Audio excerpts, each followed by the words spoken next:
but the main current density are concentrated between the electrodes.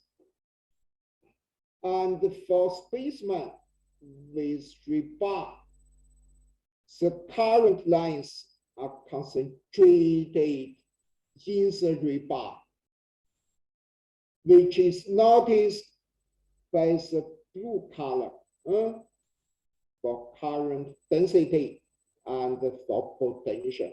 For current density and for potential. But blue color, which gives a higher current density in the middle plane. In the case of rebar absence, the isopotential surface are steadily spread from one electrode to the another. Where when rebar is present, the main voltage drop is produced very close to the electrodes for the pre-track state. Our purpose, as mentioned, is to realize the self-sensing of track widening and try to localize the concrete track. As you may see, the tracks in the tunnel line. The tracks in the tunnel line may damage the safety, the permeability, and serviceability. In order to give concrete a track sensing ability, the conductive materials as macro steel fiber, microcarbon fiber, and carbon powder or carbon black are added into concrete to realize the self-monitoring of tracking development of concrete beams subjected to bending for the post-track zone. In fact, or in reality, the concrete member works usually with tracks in stage 2 or during the service period, and there's still a lack of the self-sensing ability regarding the tracking behavior of concrete member on the bending. And the track diagnosing, self-diagnosing is relevant for track control in serviceability limit state and for durability requirement. Here it can be seen in this picture. In the whole post-tracking zone of the concrete beam, only the macro steel fiber is capable to resist the track widening, to improve the tracking resistance and toughness, and to demonstrate a relatively stable load deflection curve, and to maintain the conductive path of the tracked concrete matrix, where carbon black and microcarbon fiber are incapable to cross the track surface. They are pulled out. And the combination of two distinct fibers, I mean macro steel fiber and the microcarbon fiber as admixture in concrete, They may be very effective for enhancing the electric conductivity due to the formation of a continuous conducting pathway before and after structure tracking. In addition, the carbon black with its high conductivity, low cost, and fine field effect in the concrete matrix can be used as ideal admixture for conductive concrete before tracking. For instance, in the matrix, as you may see, the carbon powder, the black points, lots of black points shows the carbon powder in the concrete matrix. The carbon powder may exhibit the short range contacts where microcarbon fiber, the short lines, short curve, microcarbon fiber and steel fiber, the solid line, exhibits a middle and long range conductive pathway before tracking and after tracking. After tracking, the macro steel fiber is significant to maintain the conductive pathway across the structure track. Here you see our mixed design, and the water bind ratio was 0.5. Here you see the comparison of different conductive phases for steel fiber, different contents for carbon powder. The content of carbon powder remains unchanged of 1 kilo, and the carbon fiber content. It can be seen that the conductive phases, especially carbon powder and carbon fibers, may show strong negative effect on the workability of fresh concrete. Fresh concrete without conductive phases and with relative high dosage of conductive phases, so that we have to consider to balance the dosage of carbon fiber and the carbon powder at a relatively lower level in order to keep a well workability. In this table, you may see the comparison, for instance, the electric resistivity of different conductive phases, such as carbon fiber, -3 power of 10 ohm centimeter electric resistivity for carbon fiber. For steel fiber, -5 of 10 ohm centimeter, and for carbon black, 1 ohm, about 1 ohm centimeter. The price comparison of price and the density.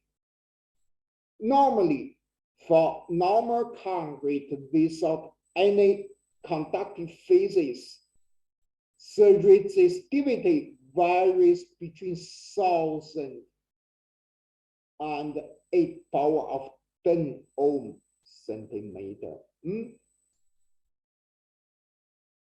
And the resistivity of smart concrete with different dosages of conductive phases varies between 750 and 6 power of 10 ohm centimeter. It can be seen the addition of conductive phases may clearly decrease the resistivity of normal concrete. And the concrete specimen, according to ACI 100, 100, 400, and all specimens were measured by the standard arrangement of the classical Wiener 4-point methods. And the 4 electric contacts were prepared in the form of conductive adhesive tape, which was adhered on the tension side, and the contacts AD were for passing current, but contact BC were for measuring of voltage. Here you see conductive adhesive tape, 4, and the extensometer for measuring the COD, 4 points loading with LVDT.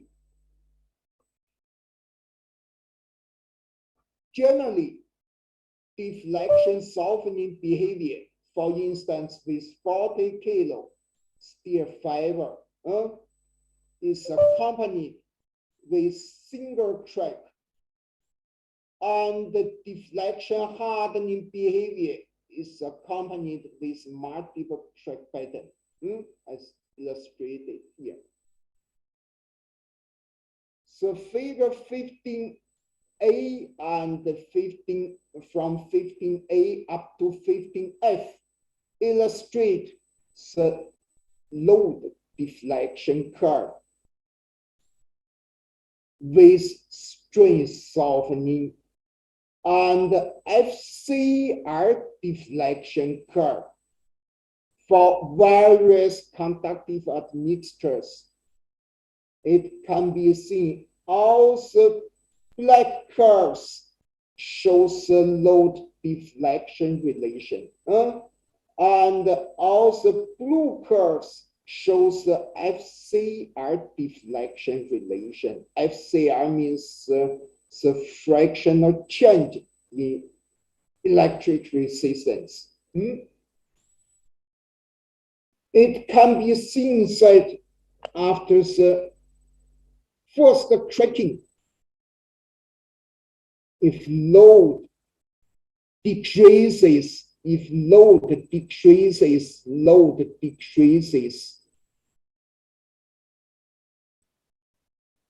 the FCR increases rapidly. FCR increases rapidly.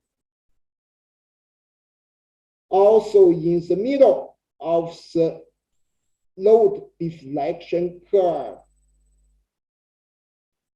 the FCR may reflect the change of load bearing capacity,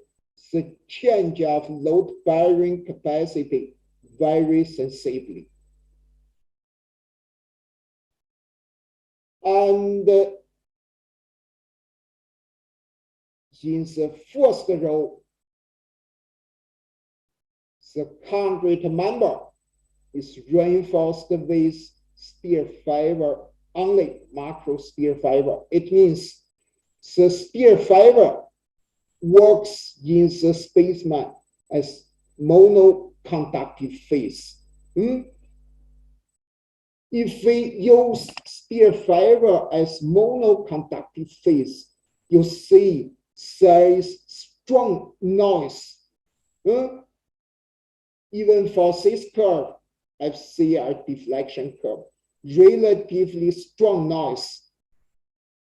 But if we use biphasic or triphasic conductive phases into concrete, it means steel fiber, carbon fiber, or steel fiber, carbon powder, the noise is strongly reduced, and the FCR deflection curve becomes very smooth. We may say that the positive hybrid effect, says strong positive hybrid effect on the improving of signal to noise ratio.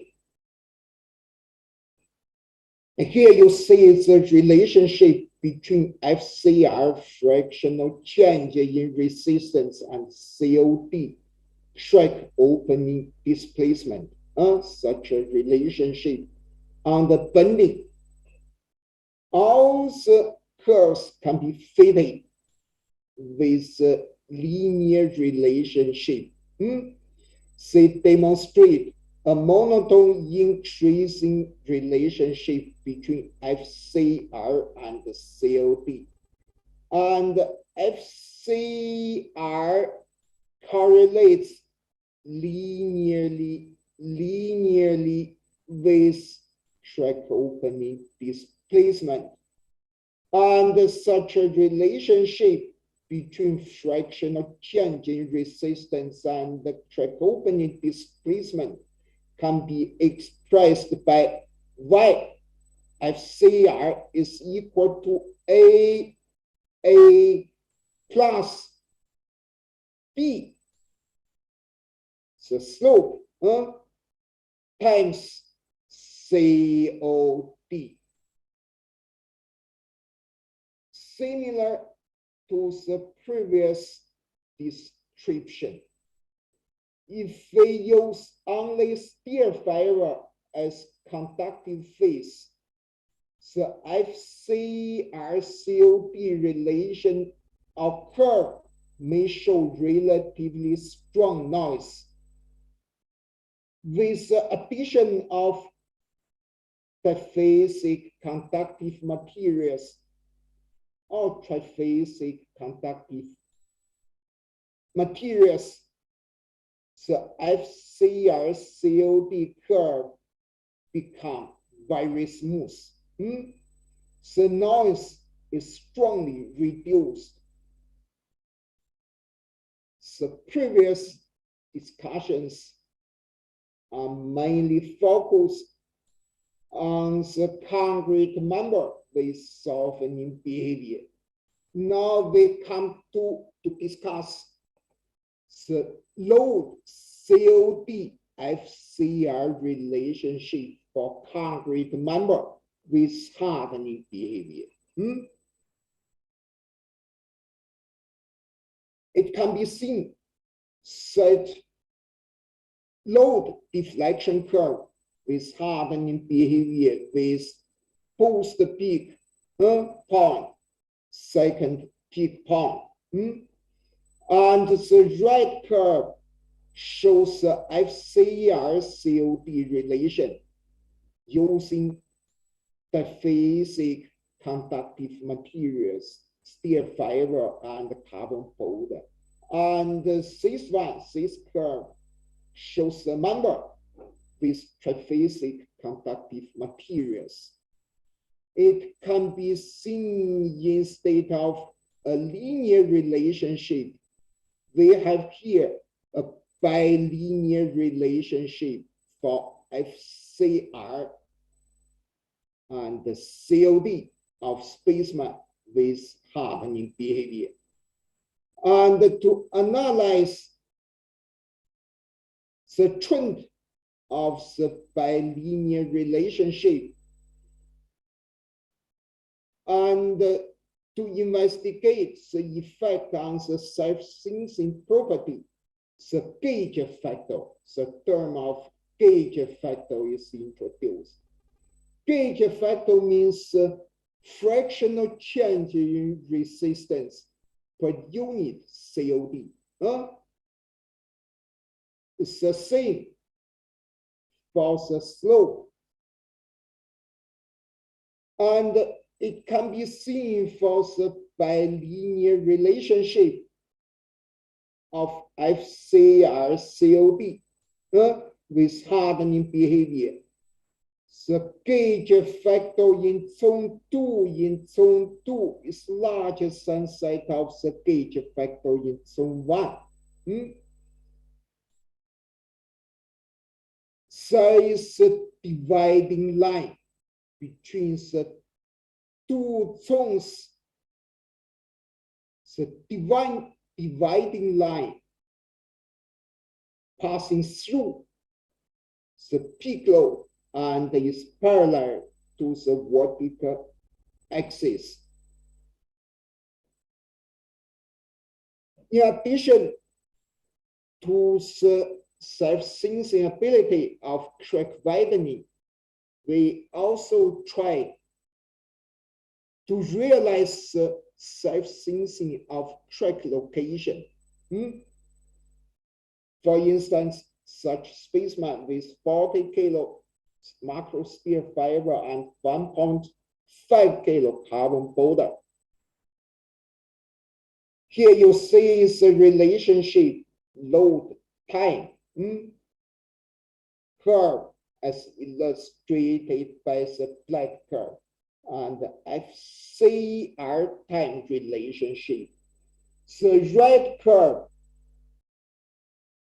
indicating the behavior of AB section, right? And the blue curve indicating the FCR time relation of BC section. Figure 18 shows that the FCR of each section of the spaceman behave almost equal to 0, here 0, before tracking point. In addition, FCR time curve of section AB, the red curve, increase rapidly after tracking point. However, the FCR time curve of section BC changed slightly only. So we may say that the track occurs and is located within section AB. Here you see the simulation of the isopotential surface and the current line. Before tracking, the potential difference between surface, isopotential surface BC and CP are equally. After tracking, there is a strong redistribution of the potential and of the current lines. If, for instance, if track occurs between section CD, the potential changes strongly. Here you also see the isopotential surface 1, 2, 3, 4 in 3 different sections and the current lines before tracking. And after tracking, if track occurs here, you may see both potential and the current line redistribute strongly around the tracked section. Here you see the corresponding experiment. Section A1, A2, B1, B2 for contact electrodes, as you may see, A1, A2, B1, B2. We just want to see if it's possible to localize the track. Here you see the load time curve and the FCR time curve. The black curve shows the load time relationship, and the curves in pink in brown, in blue, and in orange colors shows FCR time relationships. It can be seen that the value of FCR for all spacemans, for all sections, increase rapidly after tracking, excepting section A1, A2, section A1, A2. Thus, we may say that the track is outside section A1, A2, and inside B1, B2. From the experiment, a track is observed in section A2, B2. So that implies that the track location method is effective to a certain extent. Also, for the experiment using 5 electrodes. During the experiment, we get the load COD curve and FCR COD curve. The blue curve corresponding to section 1 and the load time FCR time relationship. After tracking, the blue curve increases strongly at about 550 seconds just after tracking. It means the track is located within section 1. So based on the above mentioned investigations, we come to the conclusion that self-sensing of concrete track can be achieved by adding conductive materials like steel fiber, carbon powder, carbon fiber into concrete. As the load-bearing capacity declines at the first track, the FCR fractional change in resistance of all beams shows a clear increase in trend. And a linear increasing of FCR fractional change in resistance and track opening displacement correlation can be found for spacemans with softening behavior and a bilinear relationship of fractional change in resistance and the COD curve of spacemans with hardening behavior is observed. And the gauge factor in zone 2 is larger than that in zone 1. The self-location of fracture tracks can be realized based on the FCR time relationship of concrete. And at the end of my talk, I would like to show you a short video. And this video relates the connection between electric field and the temperature field for de-icing.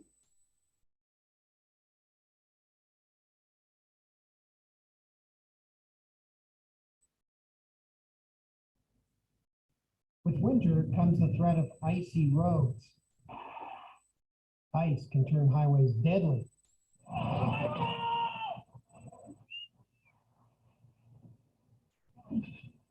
Plowing and salting are not making it disappear, but new technology is promising to. Chris Twan and engineers at the University of Nebraska-Lincoln are making a new kind of road, one that melts ice. We threw snow on this about an hour ago. You can see the bottom of the snow has melted and there's no ice patches. It's called conductive concrete. It heats up when plugged into a power outlet. You can plug in a household socket, which is 110 volt AC power, and it will heat up the concrete. What's inside makes it different from ordinary concrete. These are the ingredients we use in the conductive concrete mix 能不能听 design. 懂？ These are the steel fibers. They range from half an inch long to 1 inch long. This is the carbon powder. It contains a mix of electrically conductive materials. Poured into a concrete slab that's embedded with electrodes. When plugged in, they send electricity through the slab, generating heat. Once we cast the conductive concrete, we stick the thermocouple wire to the center of the test lab to measure the temperature of the test lab.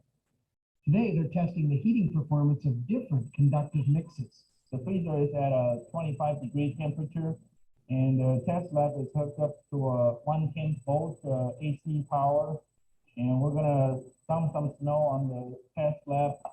I think they found a mix that can de-ice roads. You can tell it just started melting. We're testing it here in Lincoln, Nebraska. This bridge is made of 52 conductive concrete slabs. Each has its own electrodes connected to a power source. This is the control room. These are the relays and the power hookup. And here's the controller. Basically, it controls the power on and off function. The bridge turns on when the temperature turns down. If the temperature of a slab is higher than 55 degrees, the power shuts off automatically. And if the temperature drops below 35 degrees, the power will kick back on. It can also be turned on remotely to catch big snowstorms. Basically, these two are the control buttons. You dial up, you turn it on, and let the bridge do its thing. And then when you think the snowstorm is over, just hit the stop button, turn the power off. It takes 6 to 8 hours to warm to a toasty temperature that prevents ice. When the panels are powered, you can put both hands on the conductive concrete without getting shocked. And the highest temperature it would run is only 50 degrees Fahrenheit, and it won't burn your fingers or anything. So it's absolutely safe. The electric power running through this bridge could run 23 hair dryers. The team's been eagerly monitoring its performance in rough weather. This year we got 3 snowstorms. 2 of them had more than a foot, and conductive concrete has been working very well. When the snowflakes touch the deck, it melts instantly. They're also keeping tabs on the bridge's electricity bill.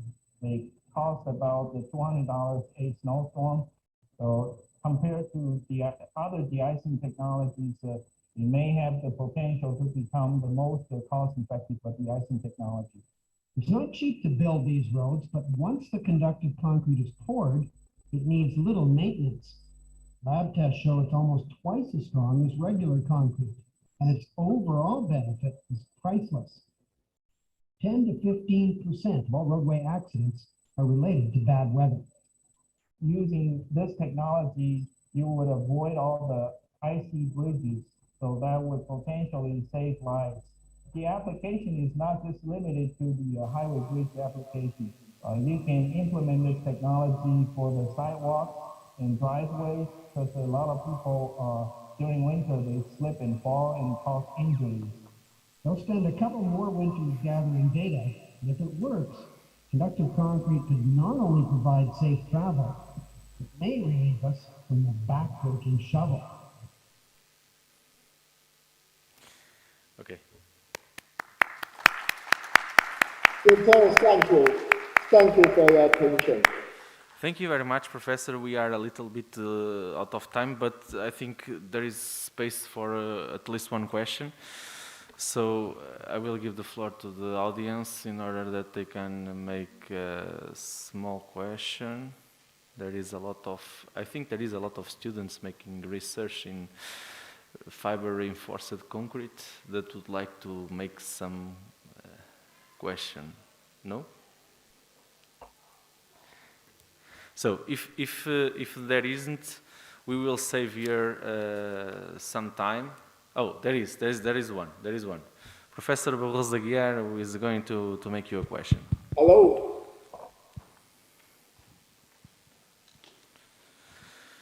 Hello, Professor Ding. How are you? Hello, how nice to see you again. I want to ask you, hello. I want to ask you, your video that you present is the conductive material, the smart concrete was used to increase the temperature of in icing zones, yes? No, the difference is that I show this video just from Canada. This video is related to the electric field and the temperature field in the concrete. And our focus is given to the force field and the electric field. And I think in Canada, for de-icing in North America, also in China, the temperature is not too high. I think just below 12 or 10 degrees Celsius. Professor Bahusu, can you hear me? Yes, yes. Thank you very much for your answer. Thank you very much, Professor. You're welcome, my dear. It was very clear. I would like to thank you again for your participation. I know that it's very late in China, but now we need to move for another lecture. We need a little bit of time just to move the rooms. I am sorry. I am sure that you had the good questions for him, but we need to move forward because we are a little bit late. Just a second in order that we can move for another room. As soon as...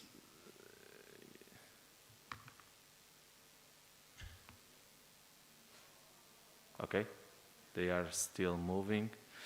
We are moving from China to Belgium. So it takes a little bit.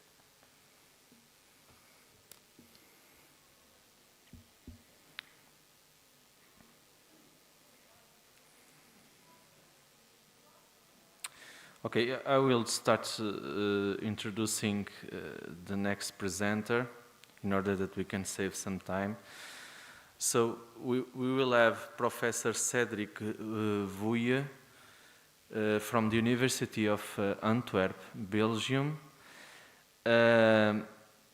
Is Associate Professor in the Research Group of Energy and Materials in Infrastructure and Buildings. He participated in several industrial research projects with all major partners in the Belgian road sector, including Belgian Road Research Center, Port of Antwerp, Brussels Airport Company, City of Antwerp, and the Flemish Agency for Roads and Traffic, regarding either sustainable heavy loaded roads, harbor, or airport, or research related to noise reduction measures, noise screens, or silent roads. I don't know if it is already on air or not. Yes, it's there. Oh, hello, Professor. First of all, I was making a little introduction to your curriculum. I don't know if you were able or not to hear. So first of all, welcome to this session. It is a pleasure, it is an honor for us to have your participation here in this workshop in the Doctoral Programme of Civil Engineering. I would like to send our compliments for the University of Antwerp, for you, and many thanks for your participation. So, you will have, sorry for being a little bit late, but we had small issues regarding the last presentation. And you will have 30 minutes for the presentation, plus 10 for the discussion. And Professor Cedric Vouille will present a work with the title DIC Scanning Laser Doppler Vibrometry. Yes, thank you. Thank you. Okay. Yeah, first of all, thank you all for the invitation and for the opportunity to present our work. I hope that our shared screen is visible for everyone. Can you please confirm?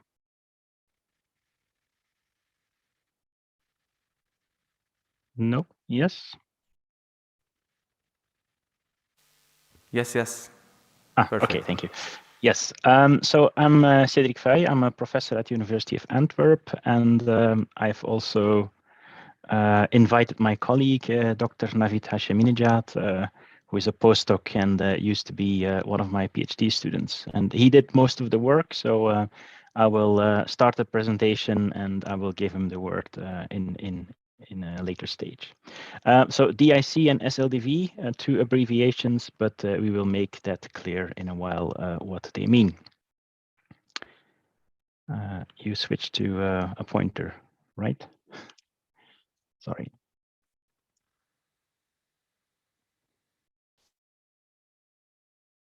How do I get my mouse back? Okay.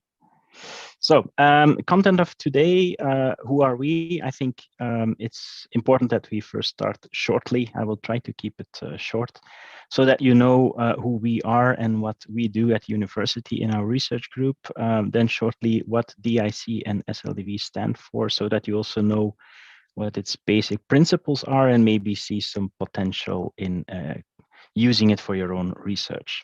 Then Navid will take over and explain what a master curve for an asphalt mixture means and how we used scanning laser Doppler vibrometry for that purpose.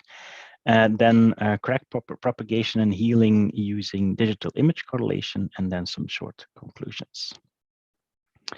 So who are we? First of all, University of Antwerp. We will share this presentation because we added some links as well. So you can click on our name and then you go to our personal webpage where you see what we do, what our publications are, and so forth. But we will share the presentation afterwards. So University of Antwerp, some facts and figures. I'm not going to read them all for you, but I think we are comparable in size. Total size, number of students is approximately the same for University of Minho as for University of Antwerp. I do think we have more PhD students if my information about Minho is correct. So we have about 2,000 PhD students and 240 PhD students defended their work in 2020, and Navid was actually one of those. So I think the audience of your workshop today is mostly PhD students, researchers, maybe some professors. So that's the numbers that I highlighted. But as I said, we share the presentation so you can have a more elaborate view afterwards. We have 9 faculties at university, and we are from the Faculty of Applied Engineering. Where are we situated? So University of Antwerp. Antwerp is one of the largest cities of Belgium, and it's in the north. It's highlighted here. We have a number of, so this is zooming in on Antwerp. We have a number of campuses, and we are situated at the Groenenborger campus. And one of your professors, Professor Elisabeth Freitas, already visited us. And I have been twice already to your university in Minho. We are located at Groenenborger campus. This is our building. It is now 3 years old, I think. So we have a very new building with large and new laboratory facilities. So we have the asphalt labs on the ground floor with some overview pictures. We have a binder lab on the first floor. Also a micro lab, but this is not shown in one of the pictures. And on the 3rd floor, we have our offices, the professors you can see on the bottom right, and then above some of our postdocs, including Navid. And you see that we also like to make some fun sometimes. Of course, all the PhD students and researchers are also on the 3rd and 2nd floor. And we also have lab technicians who are mainly operating the 1st floor labs. Sorry, the ground floor labs. What else do we have on the left of the figure? You see a wooden shed. This is our control, or where all the control facilities are for a large-scale test track that we have placed there in 2017.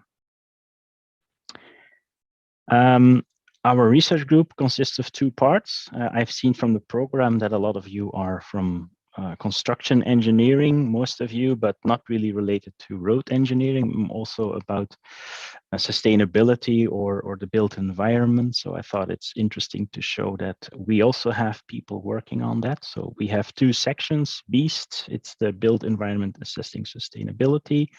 And then me and Mevit, we are from the road engineering research section. And we focus mostly on sustainable asphalt pavements in all its facets and smart road structures.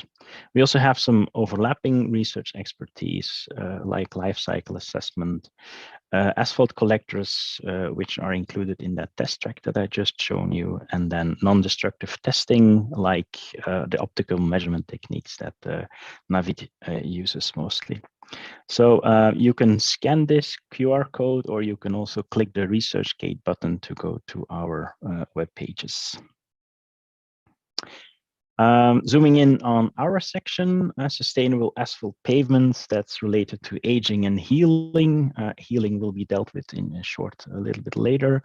Surface characterization, that's mainly related to noise or skid resistance, for example, and I've worked together with Professor Freitas for that in the past and also currently. Structural design, life cycle assessment, for example, for projects that we do for the Port of Antwerp, where we have heavy loading, and they also want to know what the life cycle assessment will be of certain decisions that they make. Smart road structures, that's incorporating fibers, for example, to be able to monitor them and to track loading or cracking. Then the asphalt collectors, if interested, just contact me afterwards and I can explain that in more detail. And as already shown, we have a large asphalt and binder laboratory, and we also try to do our research, apply our research on test tracks. DIC and SLDV, so I already mentioned that DIC stands for Digital Image Correlation, which is probably more known to all of you than the second one, Scanning Laser Doppler Vibrometry.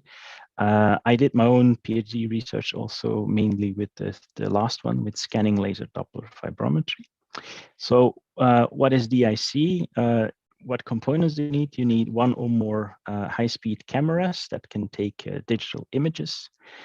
You need proper lighting conditions, and you need to apply a certain speckle pattern on the object that you're taking pictures of. Suppose that you have this kind of beam-shaped sample. You have applied a certain speckle pattern. You see the zoom of it. And then you will apply a certain load, like stretching or compressing it. And you want to know what displacements are occurring in your sample. And then by tracking actually all the different speckle patterns, you can then visualize and determine how they have displaced due to this loading. And using those displacements, you can also calculate then the surface strains. In short, scanning laser Doppler vibrometry. Yeah, this is of course a picture from a James Bond movie. I leave it up to you to decide which one it was. So it's nothing related to high power lasers. They are actually very safe in use. Low power emitting lasers are used, what you do is actually measure non-contact way the vibration of an object by scanning laser Doppler effect. And with that machine, you can automate a measurement procedure up to 250,000 points. So you can go very accurately and you get the full field image of the sample under the object under investigation.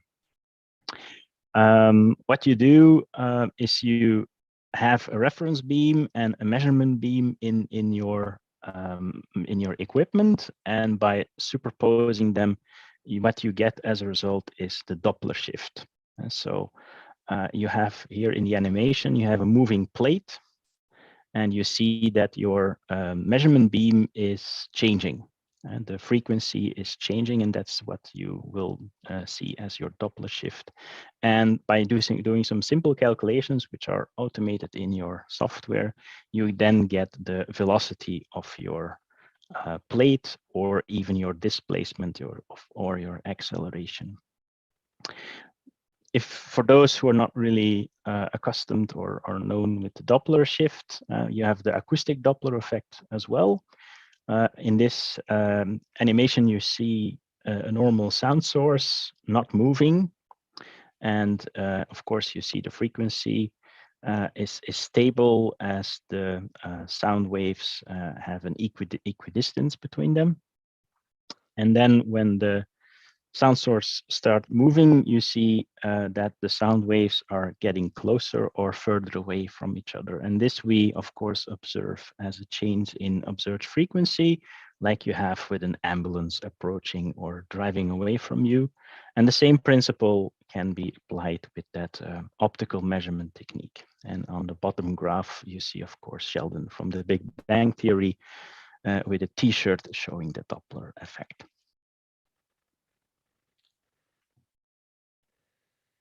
So what was Navid's main topic? Sorry, I clicked twice. Can I go back? Yeah, okay.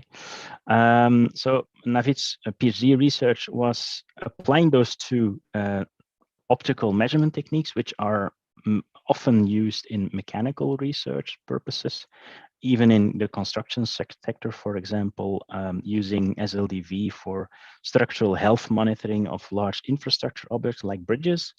And we wanted to see if we could use both techniques to get some ideas about mechanical properties of asphalt mixtures. And we were then looking mostly for the master curve and crack propagation and healing by applying these two measurement techniques. And now I'll give the word to Navid. Yes, thank you, Cedric. Can you hear me? Yes, and I will stop remote control. You have the floor. Okay, thank you. Yes, so first I explain what the master curve is. So master curve is simply the dynamic modulus of asphalt in different temperatures and frequencies. So for instance, here you can see, well, first let me do the laser pointer, the one that Cedric doesn't like. So asphalt is a viscoelastic material, and for viscoelastic materials, the dynamic modulus depends on temperature and loading frequency. So for instance, here you can see experiments done at different temperatures, and you see that the dynamic modulus actually is quite different at different temperatures. So it's because of this, because it's both dependent to these two variables, it's quite difficult to compare different asphalt mixtures. So what do? We use actually the time temperature superposition principle, which is something that we borrow from polymer science, because polymer is also a viscoelastic material, and they use the same principle that also works for asphalt. So the idea is that you have experiments at different temperatures, and with some mathematical formulas, you shift these different experiments to left and right, and you fit the whole data points to a sigmoidal function. And then this sigmoidal function, this is called the master curve. So if somebody now gives me the temperature and loading frequency of the conditions, I can actually exactly tell you what is the dynamic modulus of this particular mixture. This is just an example, but in general. So there are, of course, some standardized methods to calculate this. There is 4-point bending, 2-point bending, and indirect tensile tests, the most famous ones, the most typical ones. And at the University of Antwerp, we have a universal testing machine that we can run all these tests. Here you can see the 4-point bending jig that we have. But the typical problems that exist is that, for instance, you have some constraints over the geometry. You can only do experiments on beams or cylindrical samples, and they have to have particular dimensions. These machines are quite complex and therefore quite expensive to buy. And also it's quite difficult to run them, so you need an experienced operator. And something else that also we are going to go over later on is that there is no healing standard. So these can give you the master curves, but they cannot give you the healing properties of the material. There are some tests like fatigue test with some resting period in between that can give you an idea of the healing, but still we don't have a standard test for healing properties of the material.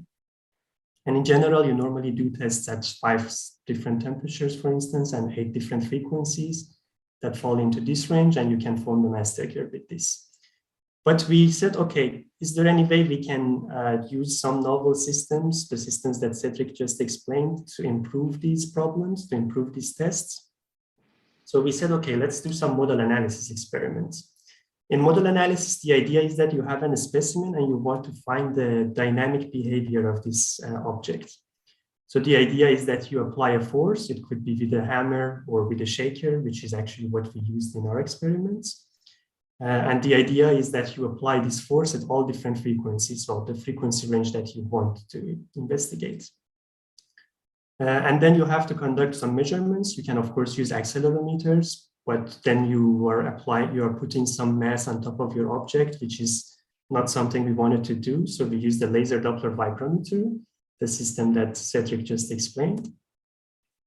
And after some calculations and some algorithms that we run, we will have the frequency response function of the system. So this frequency response function, it can tell you the vibration of the specimen at each different frequencies. So for instance, at 100 Hertz, you apply a force, how much vibration you're going to have. And again, with some algorithms, you can get modal parameters of the system out of this. And what are the modal parameters? Modal parameters actually can explain the dynamic properties of the specimen. So it includes the resonant frequency, the damping ratios, and also the mode shapes of the system. So these are the modal parameters. And why did we want the modal parameters? Because modal parameters of each specimen depends on its geometry, its boundary condition, and its material characterizations. So if we know the geometry of our specimen, and if we know the boundary condition, which here is, for instance, free condition because it is hanged from this beam, then we should be able to find the material characteristics. And we actually used 2 different methods to do that. So first method, which we called the forward calculations. So we ran the model analysis experiments that I just showed you.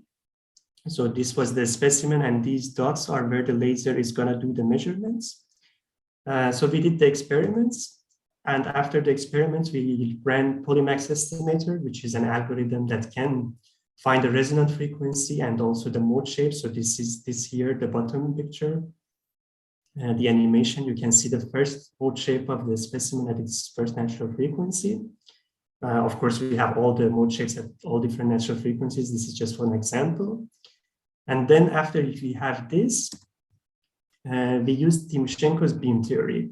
So if you use Timoshenko's beam theory, of course, you only can investigate beams. So again, we are introducing a limitation. You can only do this forward calculation on a beam. But using these formulas and the modal parameters that we got, you're able to find the master curve of the specimen. So here you can see the master curve. The red curve is the master curve found with this method, and the black curve is the one that is normally used in the standards. So there are some differences, but yeah, I dare say our method might even be more accurate because we really have measurements at high frequencies, but in the standard tests, they go up to 30, 40 Hertz, not higher than that. So everything you see in high frequencies is only shifting the low temperature data to the right. So this was one method, but then we said, okay, we use Timoshenko's beam theory. What if you are at the lab, you cut a specimen, it's not exactly a beam. Do you have to throw it out, or is there a better way to use that beam as well, that's non-beam as well? So specimen with any geometry and find the master curve. That's why we went to the second method. So in second method, again, we do the same experiment. So model analysis with laser vibrometer and the shaker to excite the specimen. But then instead of using a theoretical formula to find the properties of the material, we made a finite element model of the material. So we modeled the object in console, and we guessed some properties for this object. So for instance, the complex modulus, we said that, okay, the complex modulus is this, and we use this HN model to do that. So from our experiment, we get our model parameters. From the model that we made in finite element modeling in COMSOL, we get our model parameters. And then we compare these values, the model parameters of FEM and experiment with each other, and we define an objective function. So the objective function is the discrepancies between the FEM and the experiment.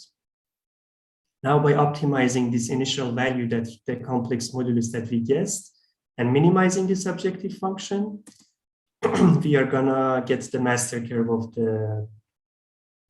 the sample. So here, the red curve is the master curve with the back calculation.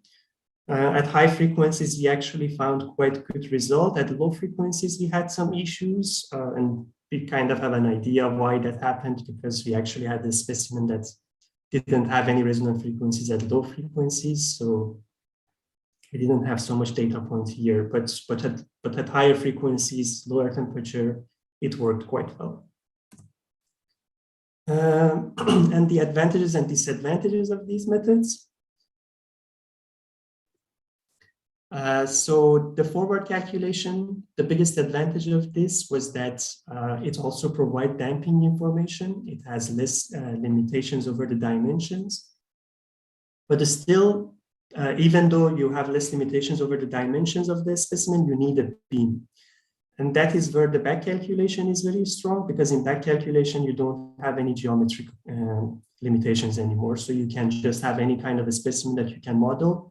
As long as you can model it, you can conduct experiments and find its master curve. The problem of back calculation, of course, was the post-processing, because when you are doing a back calculation, you need an optimization system, and these optimizations normally, these algorithms, they take tens of hours to run well based on your computer. But for me, sometimes they even took like 15 hours, 16 hours with a good computer that we had. And that is a problem that you don't have with the standard methods of forward calculations. But in general, you can do an experiment with specimens of any geometry, which is quite positive. And the second thing that we investigated was crack propagation and healing. So if you have a road, or if you have an asphalt sample, if you start applying cyclic load to it, if cars pass by this road, after a while, you will have some cracks. And interestingly enough, like humans, like a bone, these are actually my own thumb. I had a fracture on it once. So asphalt mixtures, like humans, if they're in proper condition and if you give them enough time, they will start healing themselves. But are there any standard tests to measure this? Not really. There are some methods that different scientists proposed, but we thought, okay, what is a good way to be able to observe this phenomenon? And of course, digital image correlation could be very useful. So as Cedric explained, you just have to paint the specimen. You need some cameras to take images, and you need some proper lighting. So you see some LEDs here. And we coupled this system with our universal testing machine. You can see how we coupled it down here. And at top right, you can see how the test goes. So this is kind of a healing test. So we don't go until we have full fracture. Because if you have full fracture, you're not going to really have healing anymore. If you want healing, you have to put pressure on the specimen. But we just wanted to observe the healing phenomena happening by itself, not putting any load on the specimen. So we initiated some cracks, as you see at top and bottom. The strain near the crack, the micro crack locations increases. And then we increase the temperatures to see what happens. So in the next slide, in this slide, you see that we zoom in one crack. We divide this crack in different areas, and we find the horizontal strain. So the strain along this crack, perpendicular to this crack. So as you see here, in case that your crack opens quite a lot, if the strain is more than 50, 60 microstrain, even if you let the specimen rest for a while in high temperature, the strain doesn't reduce anymore because the faces of the crack are far from each other. But at the tip of the microcrack, where the faces of the microcrack are actually quite close to each other, if you give it enough time, you put it in the right condition, the crack actually closes by itself. So the strain goes back to what it was at the beginning. So that is how we were able to observe the healing in asphalt mixtures. And we also introduced we introduced an index that can show you how fast the asphalt mixture can heal, or what are the potentials for it to heal, and so on. And I think here I can give the floor back to Professor Voya, so he continues. Thank you, Navid. Okay, can I just click then with that, or no, with the pointer? Okay, so conclusions. Yeah, I think Navid showed that using optical measurement techniques, non-contact optical measurement techniques, can really offer a nice alternative, or even provide more information than the standard equipment. It was shown that we could use these techniques, scanning laser Doppler vibrometry, to form a master curve, and also provide us with nice information about cracking and healing using digital image correlation. As I mentioned, this is very short. We can go in much more detail, but our time is limited. And also, these two techniques are being used frequently in other domains, a lot more in mechanical engineering. And if you're interested, let us know. We are open for collaboration and even a research visit. Our vibrometer is quite expensive, so we don't like to move that to Portugal. So you will have to come to us if you're interested. If you want to know even more about what we do at IMIP, and specifically in road engineering, we are organizing an Asphalt Innovation Symposium. One of your PhD or soon to be postdocs, Iran Gomez, will also present his work there. It's completely online. You can click the buttons to register, or to look at the agenda, or you can look it up at our website. So you're welcome to join us. Navid is the main organizer of the conference, so you can also contact him directly about that. Okay, so this is it. I don't know if we went a lot over time. I hope not. And of course, if you have questions, let us know.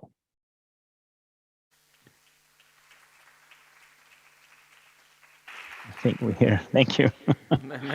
Many thanks for your presentation, and for keeping the schedule. So we are a little bit late, but I think we have time for one question. Okay. There is no questions. There is one. There is one.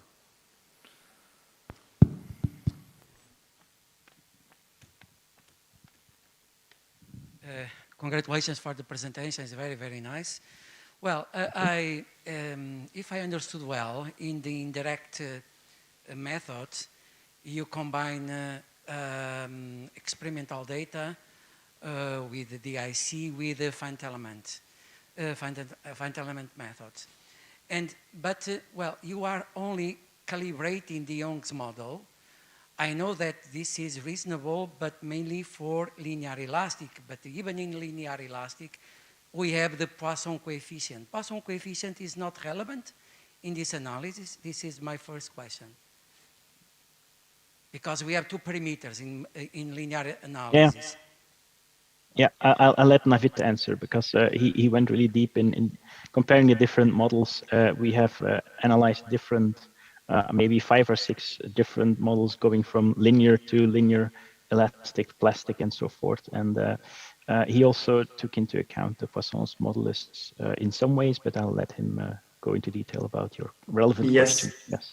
So the DIC was actually a different method that we discussed. That is not for this, but the finite element model, you are correct. So there are many different. For instance, we have to assume that the density of the asphalt mixture is a certain value. We have to assume the geometry is a certain geometry. But also for Poisson's ratio, there is a way that you can actually optimize both this Poisson's ratio and the mass taker, the complex modulus. But the problem for us was optimizing this, because if you want to also optimize the Poisson's ratio, then you have so many different variables that it makes it quite difficult. Yes, I know. So in the beginning, I started to do that, but also if you do the sensitivity analysis, the Poisson's ratio is much less important than the complex modulus. So at some point, we decided that we find a typical Poisson's ratio for our mixture. We assume that is fixed, and then we only optimize to find the master curve. That is what we did. And in this case, I believe that you are using these methods only for linear elastic analysis.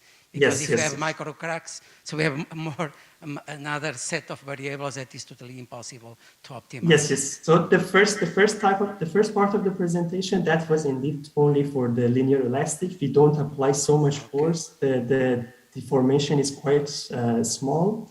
In the second part that we are investigating with DIC, we don't really need a model, viscoelastic or something. So there we applied more force to have a crack indeed. Thank you. Thank you very much. Thank you. Thank you. I think that we need to move to another presentation. So thank you very much. Welcome. Thank you.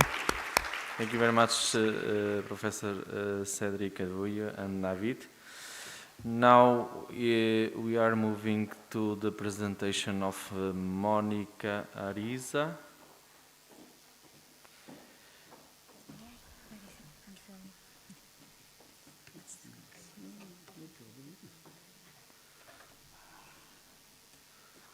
Monica is part of Is Dic Research Center, and she's going to present her PhD that has the title Framework for Risk Assessment of Road Networks under Natural Hazards.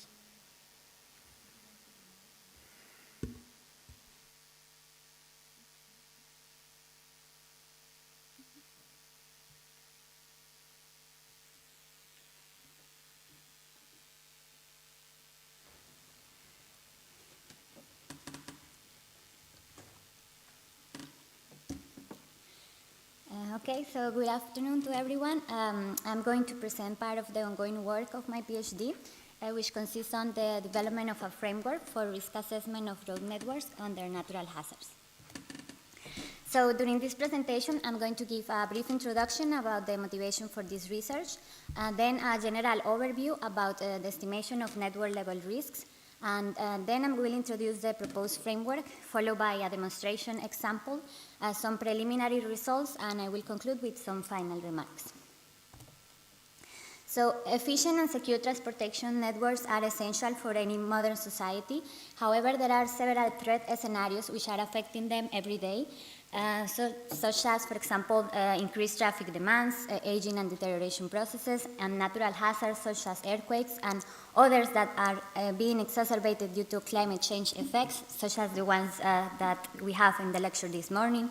And when these type of events happen in the network, we may have very huge consequences, and this may classify as direct consequences such as casualties, injuries, or damage to infrastructures, or indirect consequences which are a result of the unavailability of the infrastructures, such as additional travel time and travel distance, loss of access to certain areas, and additional social and environmental effects. So this is a real challenge for infrastructure managers because they have to manage a large stock of assets, and they are moving towards a risk-based management system in order to set the priorities, to do a ranking of the assets and do the intervention actions in a cost-effective way. So in its more general form, and risk of any event can be assessed by the probability of the event happening and the consequences of this event. However, road networks are very complex and especially distributed systems with a large number of interactive constituents, namely bridges, tunnels, culverts. So all of these constituents perform differently during the occurrence of a hazard event. So this leads to the fact that we will have a large number of system damage scenarios, which is a function of the number of constituents and the number of condition states that we assume. So for example, in a small network of 20 bridges, and assuming only a survival or failure state, we may have more than 500,000 combinations of scenarios. Moreover, risk cannot be stationary into the future because there are several aspects which make that there is variability about of the system over time, such as, for example, the climate change impacts, which are changing the frequency and the intensity of the hazards, Also the deteriorating condition of the infrastructures, which are increasing the failure probability of the infrastructures. And also we may have time-dependent socioeconomic factors like population change, which may change the trends in the traffic demands, and this affects directly the consequences. So with all those said, there are many challenges in the estimation of network level risks, and this has been mainly addressed with semi-quantitative methods or not fully probabilistic because of all of the challenges. With the aim of contributing to the understanding of risks in complex infrastructure systems, we propose a framework which is broadly described in these 5 steps. So in the first step, the idea is to have a probabilistic model for both the hazard and the performance of the constituents when subjected to this hazard. So the key aspect in this step is to have surrogates or simplified models in order to make the framework efficient. And then in the second step, we need to simulate different network network performance by performing several realizations, for example, 10 million realizations of different system states. So then we can store all of these scenarios in a database, and this will give us the probability of the occurrence probability of that scenario.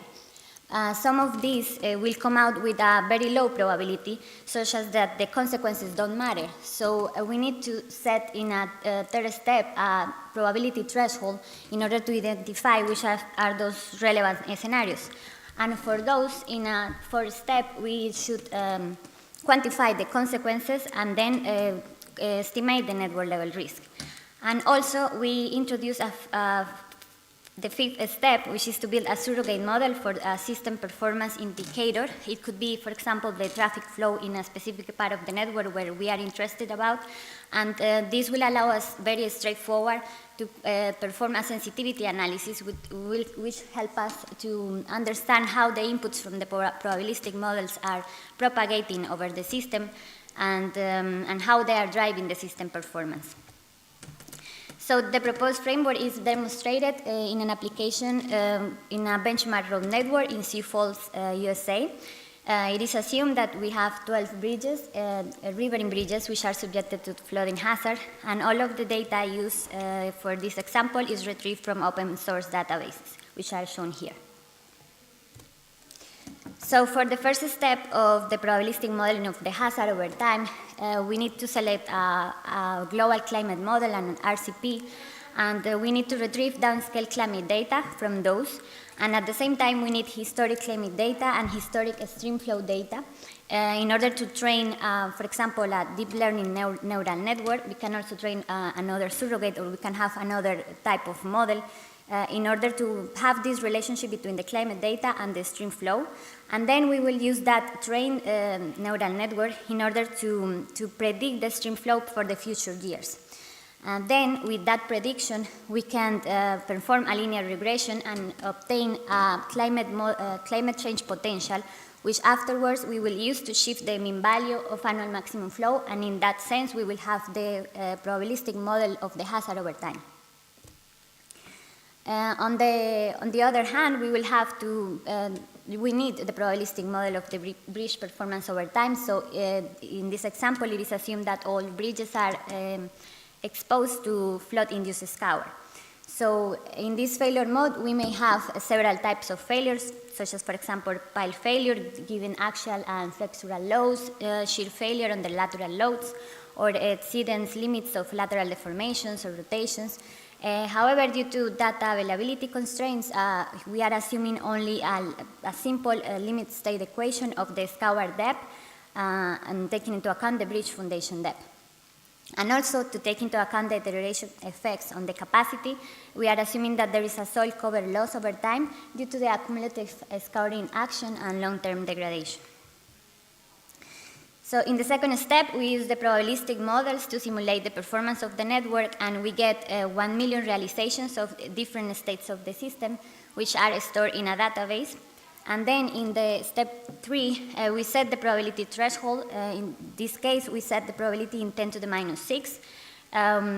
for the identification of the relevant scenarios, and this threshold is defined taking into account the order of magnitude of the consequences that we have in our system. Then, for those relevant scenarios, we quantify both direct and indirect consequences. Direct consequences are a function of the bridge dimensions and the rebuilding unit cost, while for the indirect consequences, we need to perform a traffic simulation in order to get the additional vehicle hours travel. And then we assume here only the time costs related to private and professional drivers, but other types of costs, such as fuel and external damage costs, such as noise, local air pollution, and global emission, can also be taken into account. Here also the consequences are taken into account time dependent by the use of a discount rate. However, we can also introduce, for example, possible change in the traffic demands over time. Finally, the network level risks are estimated for each of those scenarios, and herein I'm showing the five most critical scenarios with their mean value and the selection of the bridges which are part of that scenario. So this ranking also allows, besides of identifying the most risky scenarios, identifying which are the more relevant, which are the bridges which we should prioritize before the intervention actions, so this is very useful for decision-making processes. And also the figures show the increasing risk for higher return periods of the hazard, which is expected, and also an increasing risk for the different time periods of analysis. So to conclude this presentation, it is evident that for complex systems such as roadway networks, it is difficult to pre-identify the most critical scenarios. So the proposed framework allows to identify them, prioritize them, and prioritize the most vulnerable ones over the network. And the framework is also compatible with other types of hazards and assets. The only prerequisite is to have a probabilistic model representation, using preferably surrogates or simplified models to make the Monte Carlo simulation efficient. And the last step of building the surrogates or different system performance indicators is an ongoing task, but it is expected that this will allow to understand how the inputs from those probabilistic models that we are using are propagating and are driving the system performance. And this will also help to identify where we should conduct actually more complex models to explain the phenomena, and also to optimize the selection of possible observations in a monitoring scheme. So finally, it is possible to conclude that the methodology can assist infrastructure managers in the decision-making of risk reduction measures. Thank you for your attention.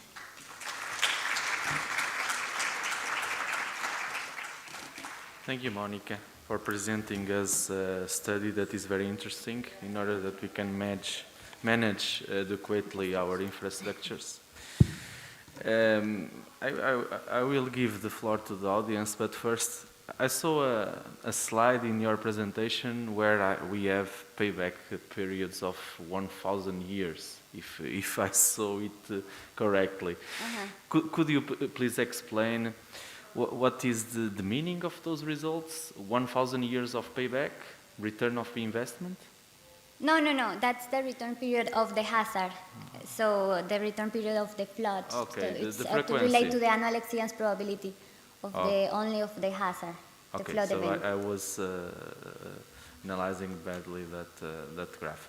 Yeah. Okay, so does anyone have any additional question?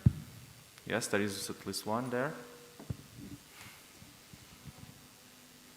So thank you, Monica, for the presentation. Was really understandable, and you explained very well. And I didn't get one point, and so I please you to repeat. The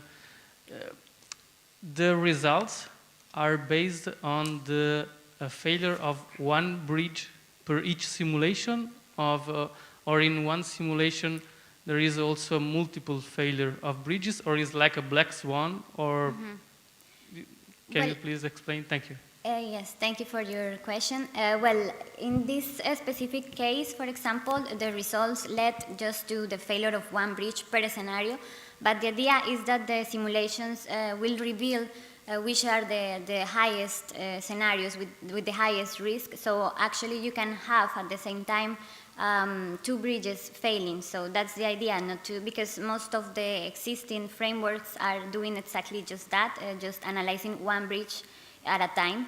But the idea is that this will, to simulate the performance of the complete network, so we are possibly finding simultaneous failures of 2 or 3 bridges. But in this case, at least the results led just to one failure per scenario.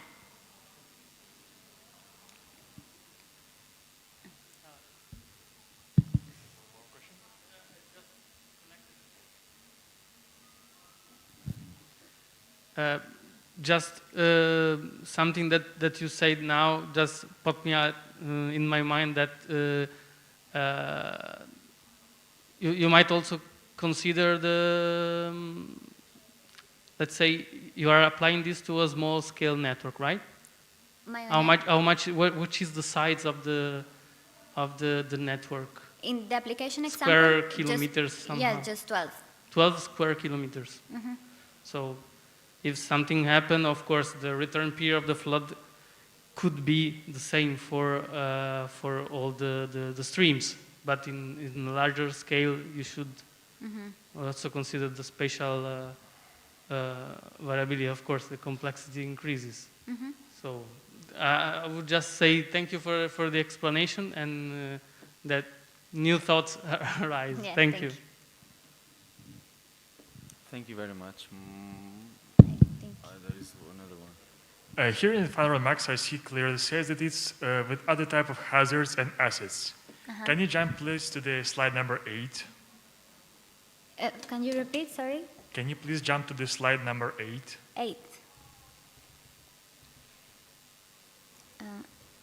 This one. Yes. If you look on left side, I see like the one which is with the reference number 5. It looks really for me like the mooring of the wind farm or the oil rig, which is an open sea.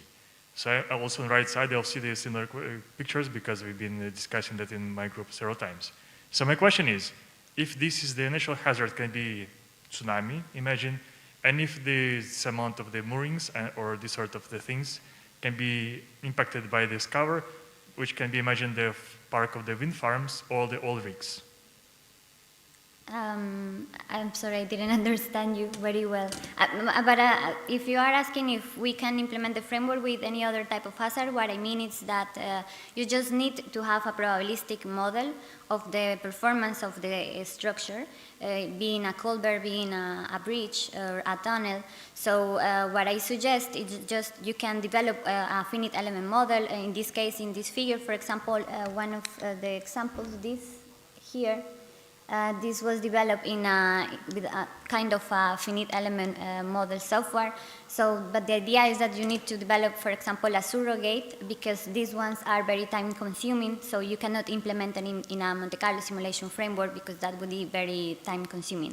So you should just develop a probabilistic model of the performance of the structure over that hazard that you want to investigate, but it should be it should be a surrogate in order to be compatible with the framework. Okay, I simplified the question. Does this work in open sea? To open sim? Open sea, in ocean, big bay. Yes. Okay, that was basically the doubt. Thank you. Okay, thank you. Okay, so I think we need to finish, because I don't know if you mind that we change the sessions, because Joanna is still waiting in the room, and she's going to have a meeting afterwards. If it is possible, we can have now the presentation of Joana Maria dos Santos Gonçalves.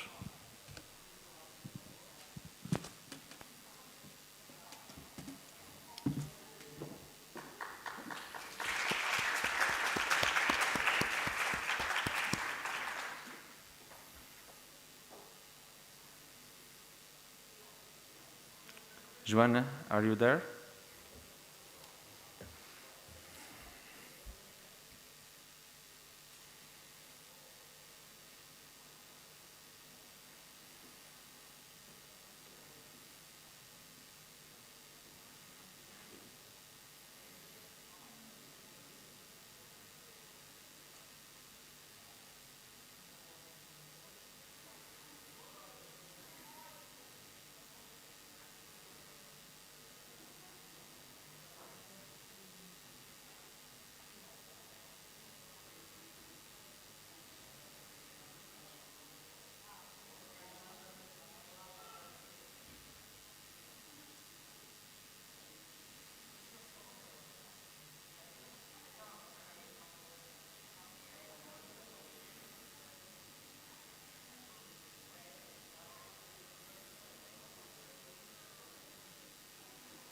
Okay. Now we are seeing you, Joanna. Are you listening? Listen perfectly. Do you Okay. listen to me? So first of all, our apologies for our delay. We had technical issues not caused by us, but for the first lecture, the first invited keynote lecture had some problems in the sound. So we are about 30 minutes delayed. So I know that you were waiting for this, and then we changed the program in order that you can make the presentation now. Okay, so I would like to introduce you Joanna Santos Gonçalves. She's our student. She's going to defend her thesis in the beginning of January from Is Dic, and she's going to present her thesis that has the title Behind Good Intentions, Building Passport for Sustainable Conservation of Built Heritage. Joanna, please. Thank you very much. Thank you for inviting me, and thank you also for this change of plans. But indeed, it was not possible for me to be there today. So I missed a bit of the presentations.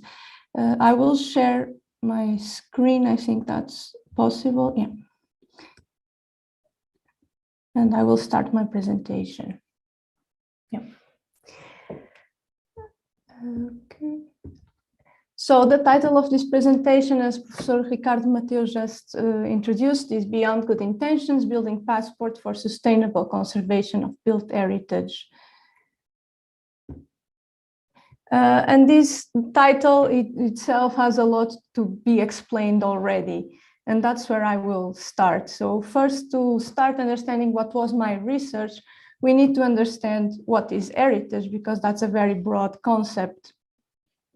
But also this idea of sustainable conservation, the action itself needs to be defined, and how the building passport can connect with this action of sustainable conservation.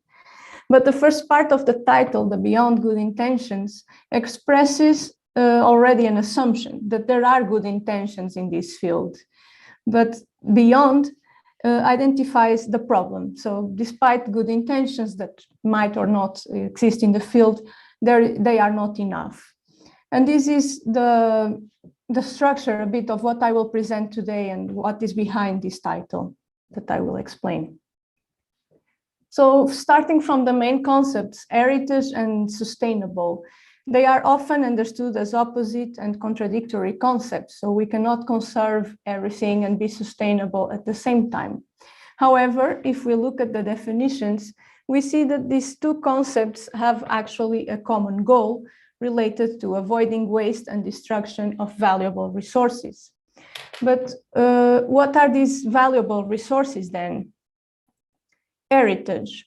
And while in the beginning of the 20th century, heritage was known to be only recognized as single monuments, it was expanded in the last century to include also the natural environment, the buildings surrounding the monuments, but also the urban fabric, and more recently, an intangible dimension made by the spirit, skills, traditions, and the communities.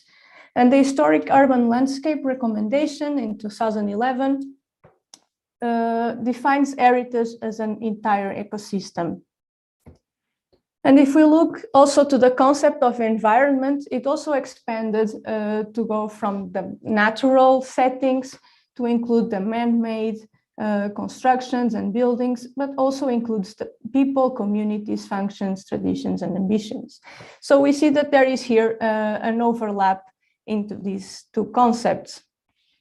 And nowadays, considering that heritage is an ecosystem, the most recent literature in the field suggests that everything can be heritage. And this doesn't mean that everything is heritage, but that everything has the potential to be heritage as long as its values are recognized by communities. For some reason, this is repeated. Yeah.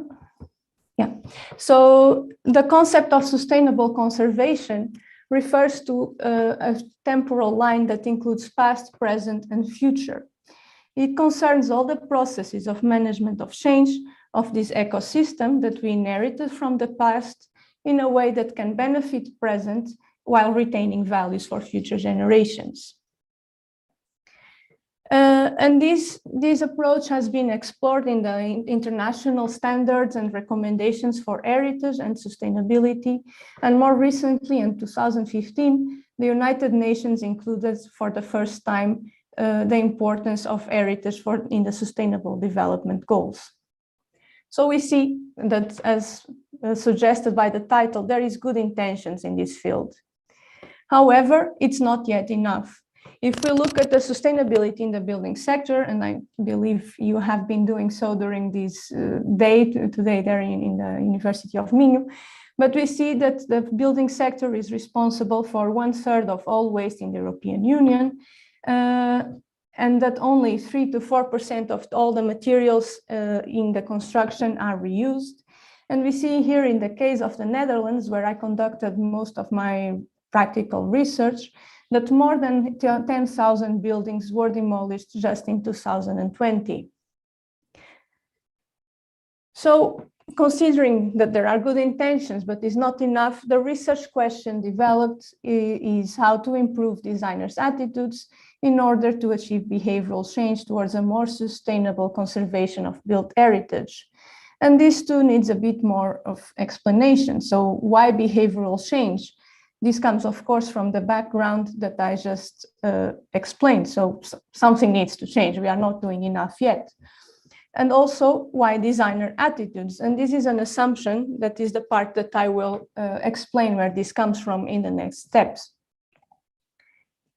To start answering this research question, what I did was to look at how behavioral sciences can help us to understand the factors behind the gap in the implementation of sustainable conservation practices.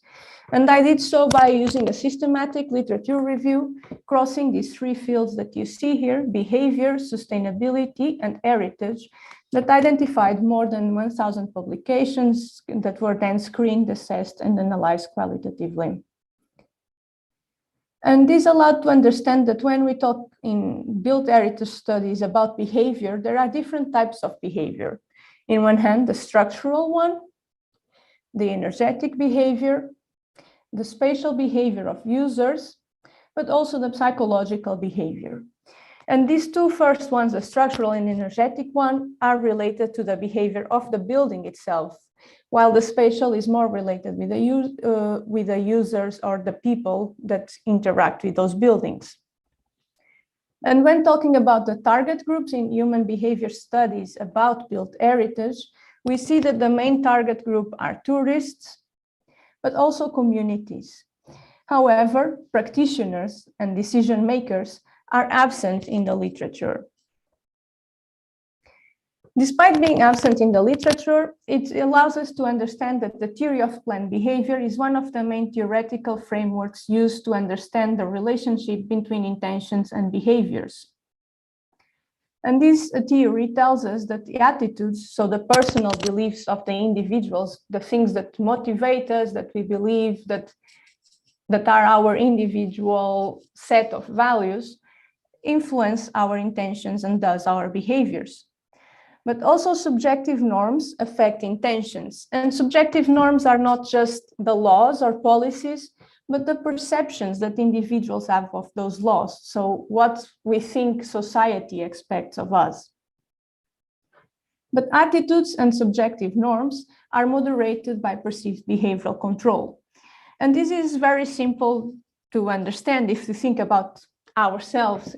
We don't intend to perform actions that we think are out of our control, right? So considering this theoretical framework, the first research goal was to contribute to further understand the gap between practitioners' intentions and the actual implementation of sustainable conservation practices on built heritage.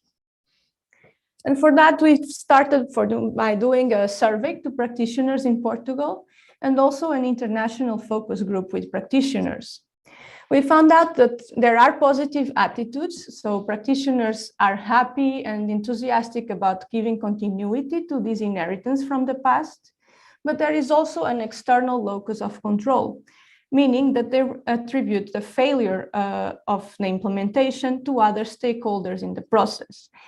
So architects will blame the engineer, and the engineer will blame the architect, everyone will blame the client, and you see where I'm going with this, right?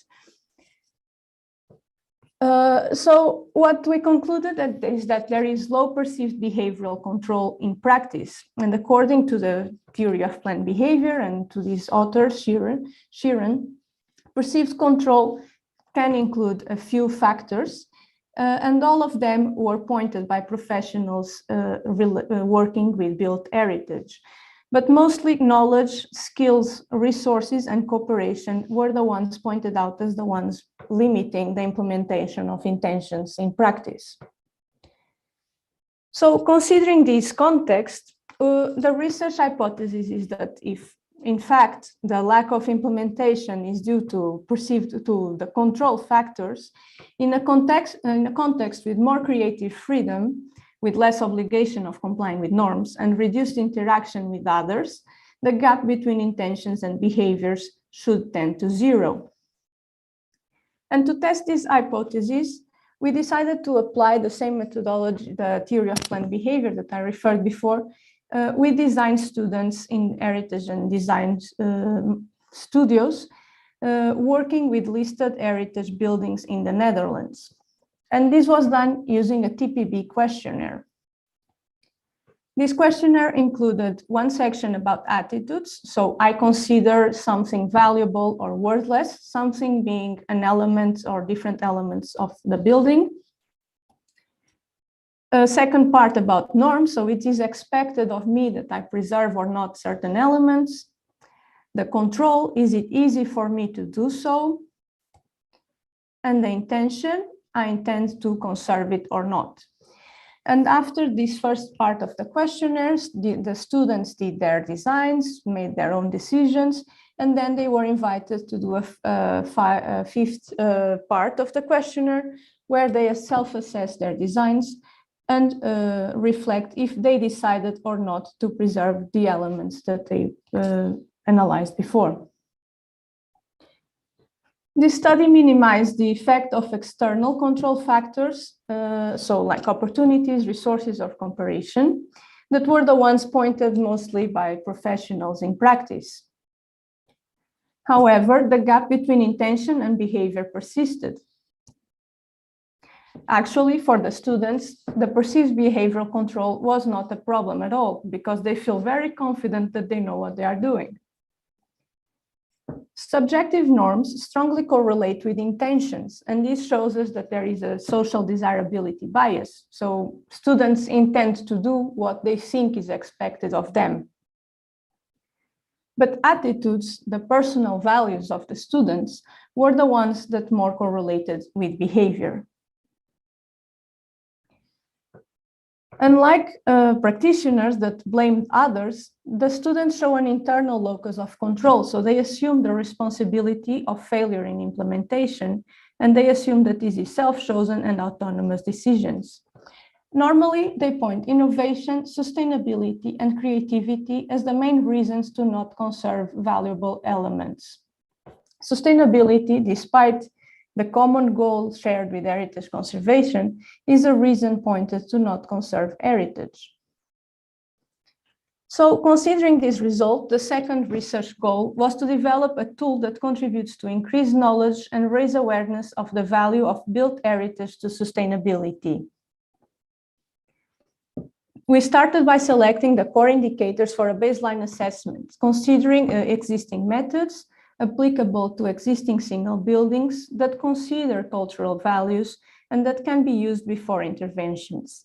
The key concept here is baseline assessment. So the goal is to assess the building as it is before the conservation intervention takes place and not the intervention itself.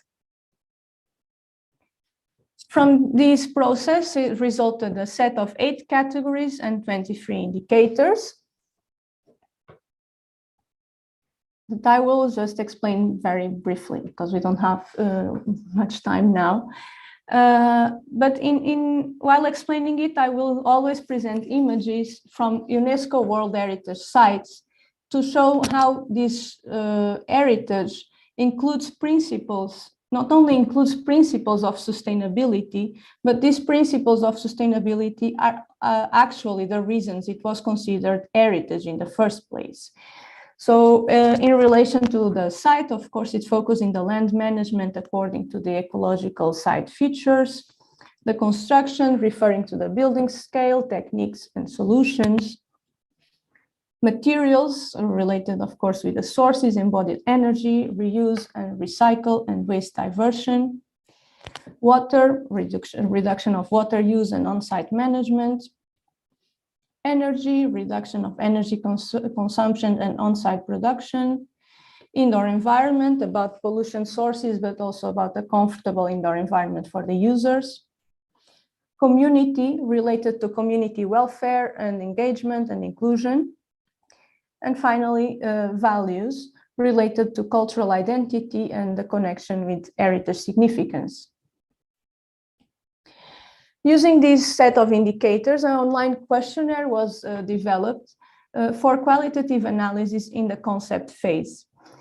It is an easy-to-use tool accessible online with a Likert scale with 5 points that allows for a qualitative assessment with a concise set of indicators, simple to understand, that reduces time and cost of the process in, of course, in an initial phase, in a concept phase of the design.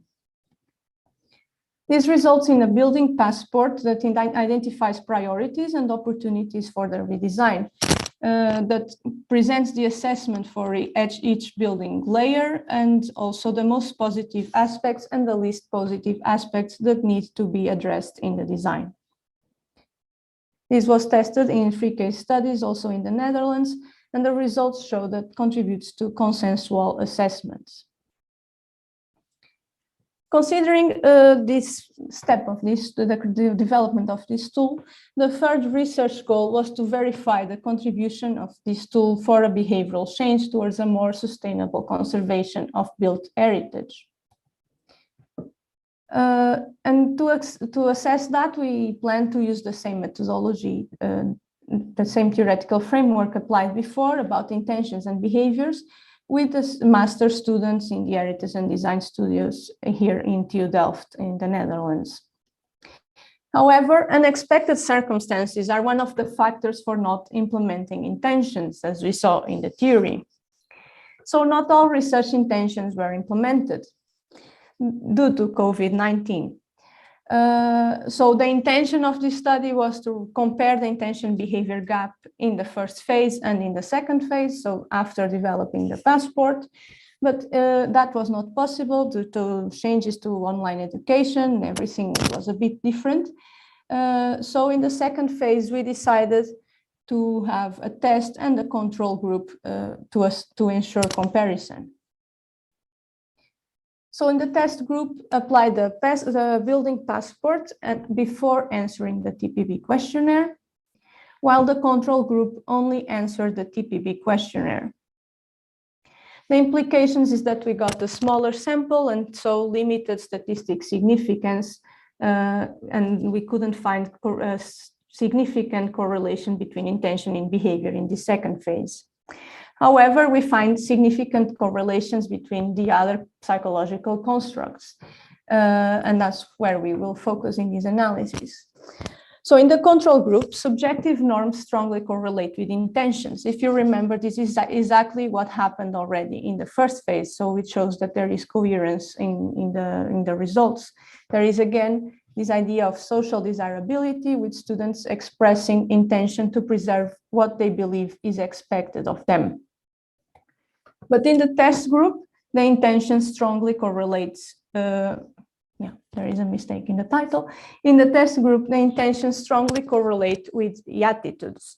And as we saw before, the attitudes have a stronger correlation with the behavior that is performed in the end. So this is a very good sign.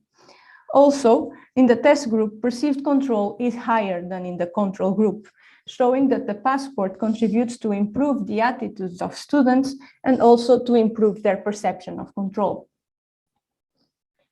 So we passed all these 3 research goals about contributing to understand the gap between practitioners' intentions and implementation, developing a tool to increase knowledge about the value of heritage to sustainability, and verify the contribution of this tool for behavioral change. And now I will summarize a bit the results.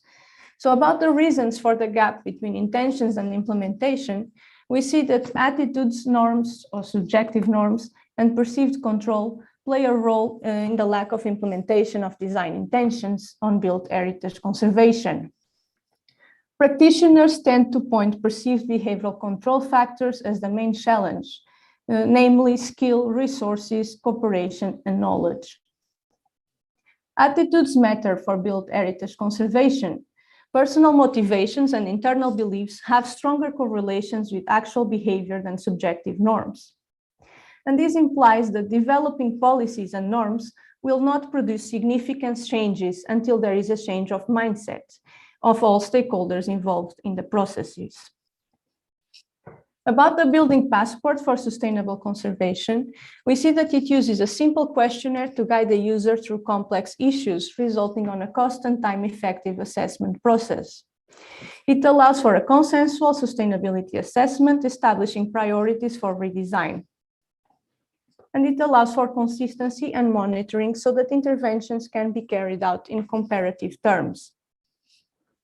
It also demonstrates that heritage not only includes principles of sustainability, but those principles are often the reasons heritage is considered valued. About the contributions of the building passport for behavioral change, the TPB allows for a transparent evaluation of this contribution towards for a more sustainable conservation. The results suggest a positive effect of the application of the building passport in participants' perceptions of control, attitudes, and intentions. There was no definitive conclusion about the contribution to reduce the intention behavior gap. However, the results provide important insights on how behavior works and how it affects designer decisions on built heritage conservation. The main research question starts with the how. And so the main contribution of this research is methodological. Using the theory of planned behavior is an important step to start understanding what are the decision-making processes and mechanisms that are not always not always or only rational and conscious. About going beyond good intentions, this research is just the beginning. Thank you very much for being here and for letting me participate. This research was supervised by Professor Ricardo Mateus, José Diniz Silvestre, and Ana Pereira Roders.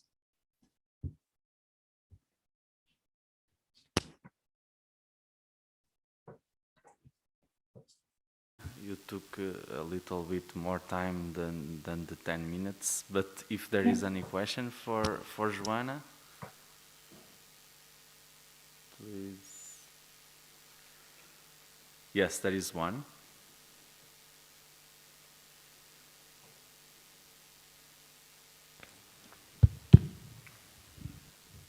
Thanks a lot, Joanna. I mean, I don't even know if I'm right to do this question because I'm not pretty sure if I understood 100% well, but I would like to ask you, why did you choose to interview the students of architecture? Because at least from my first reflection, they don't sound to me very representative.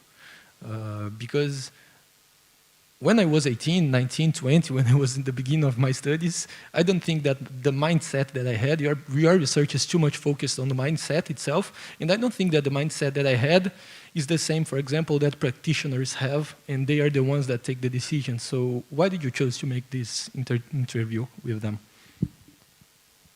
Thank you very much for your question.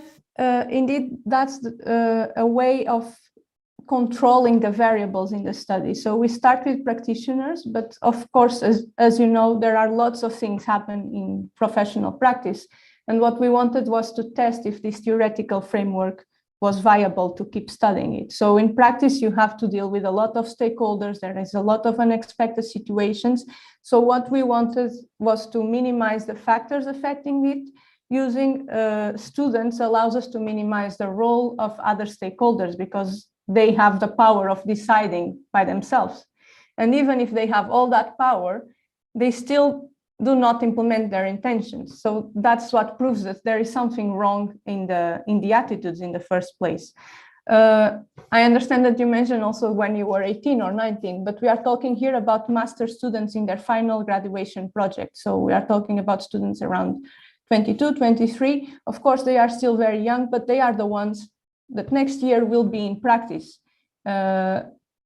So I think it's also significant that we start with students. It's not just a consequence of the study, but this also shows that they are very important because they are the practitioners of the future. And if the problem is about attitudes, is in education that you can change those attitudes, not in professionals that are working for 20 or 25 years. Of course, sometimes we should, but it's not that easy to do so.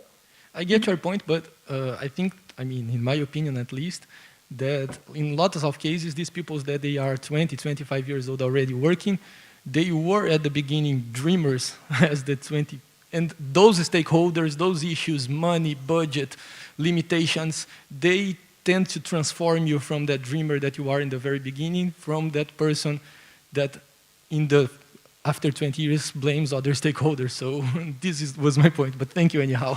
Yeah, and congratulations for your presentation. Thank you. Yeah, I don't know, I think I don't have much time to answer you, but I would like just to say that I don't disagree at all. That's actually the starting point of this research, is to try to understand how this transformation of the mindset happens over time. Thank you very much. Now,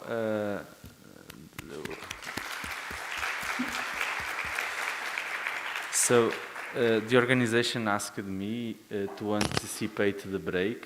So we will go to the break now because the coffee break is already there. Then we will return in 15 minutes. Okay, let's keep this shorter in order that we can compensate.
And the title of the presentation is an hybrid constitutive model that couples fiber pull-out and aggregate interlock resisting mechanisms for the simulation of FRC structures. Well, many thanks. So the first is that, in fact, up to some hours ago, or up to the end of yesterday, I never planned to have a presentation, but Luis, well, I want to present, well, okay. So Luis told me that he was not in conditions, he's with health problems, and then he asked me, or I made myself available to present, and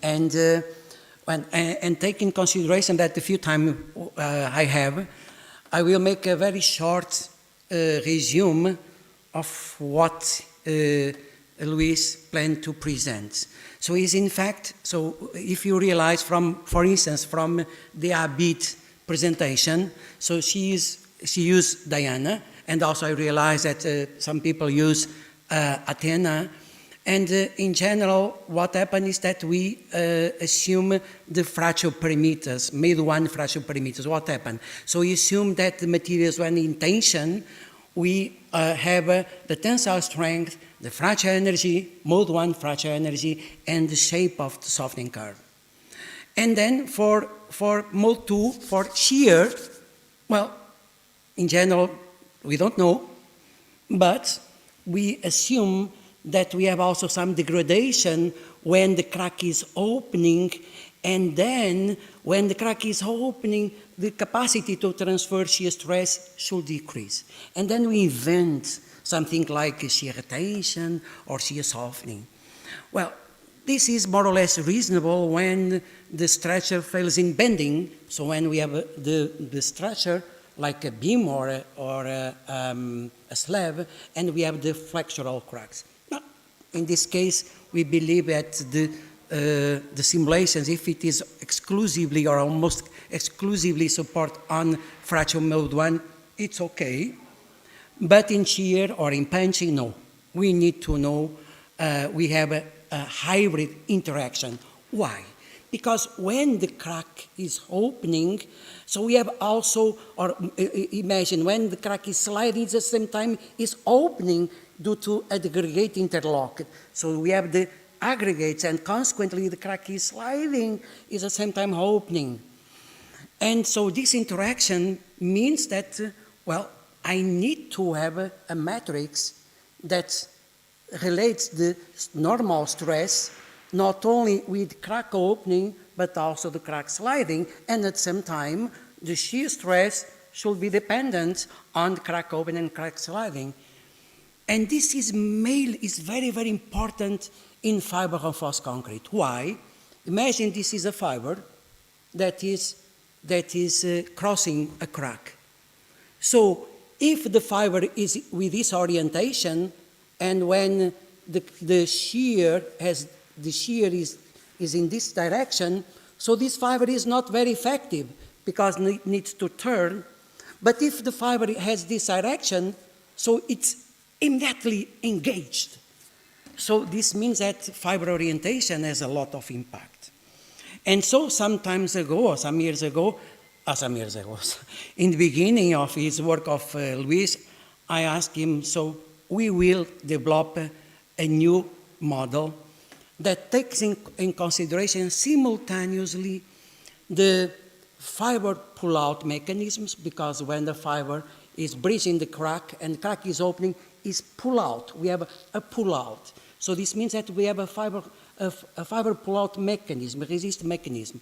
But at the same time, the fiber also resists to shear. And at shear, we have also the contribution of the aggregates. So why not to develop a consistent mathematical model for doing this? And this is what we are doing. So, mainly Luis is put the hands. And what happened is developing the software and implementing the software in Femix. So we have to start developing, well, the file engagement model, the unified variable engaged model. All of these three models simplified are simulated fiber pull-out mechanism, the fiber pull-out mechanisms. And then depends on the variables of the fiber, the length, the diameter, the Young's model, so geometric parameters and also mechanical parameters. And at the same time, or in parallel, we develop what we designate, or we implemented, or we couple the two aggregate mechanisms or models. The rough crack models from Professor Bazin, and the contact density model from Mayakawa from Japan. So that are, in our opinion, the best models that we have nowadays for simulating the aggregate interlock mechanisms.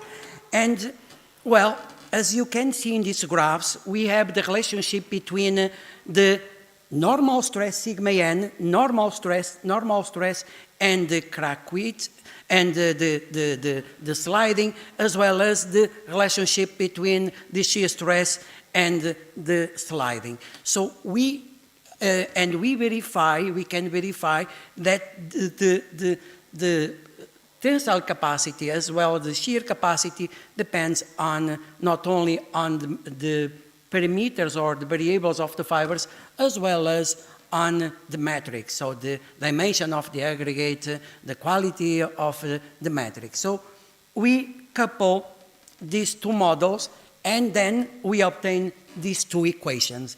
The first one, the component that we have here is the F means the fiber. So this is the normal component of the fiber, the normal component, the resistance mechanism of the aggregate interlock, and also the matrix, the contribution for the stress, for the tensile strength of the matrix.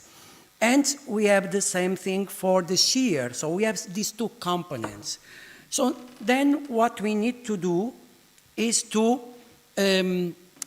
verify what are the impact of the variables in terms of the stress, the tensile capacity, and the shear stress capacity. So we perform parametric studies, and we realize that the compressive strength greatly impacts the maximum normal and shear stresses. So we also verify that a higher fiber volume ratio leads to higher stress transference capacity, and the aggregate interlock governing the contribution of the aggregate interlock. So we perform some simulations in terms of tests like this in pure shear, almost pure shear. And you can see here in these graphs comparing the experimental envelope and the numerical simulations, the dotted, that is the optimized model that we are able to simulate in a comprehensive way this type of very complex experimental program, and consequently this complex phenomena that is the interaction between the normal stress and shear stress. So, well, the following step is the implementation in a fractal model. So, or in a discrete crack model, or in a smear crack model. In a smear crack model, we need to imagine that the volume of a certain portion of material forms several cracks. And then we have this concept. The concept,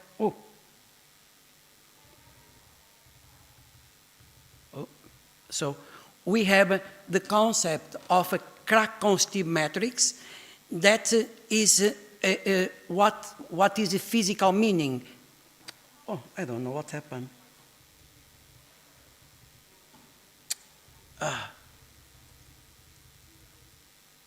So the first component, if I touch in the computer, the first component, you don't see, the first component is the variation of the normal stress when the crack is opening. So this is like, the second in the column is how the shear stress transfer when the crack is opening. And the second column is what is the variation of the normal stress and the shear stress when we increase a small portion of the sliding.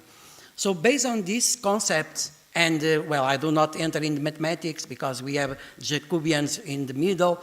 Well, but we are able to obtain or to simulate this complex phenomena that we have in this figure. It's like complex functions that simulate in a couple ways the variation of the stress with the opening and with the sliding. So at the same time, we develop in parallel a numerical tool that is the name of COFIT in order to derive the fracture mode 1 parameters from the test that is the 3-point notch beam bending test. So executing experimentally this test, that we have a notch, we apply a force, and then we measure the relationship between the force and the CMOD, crack mode opening displacement.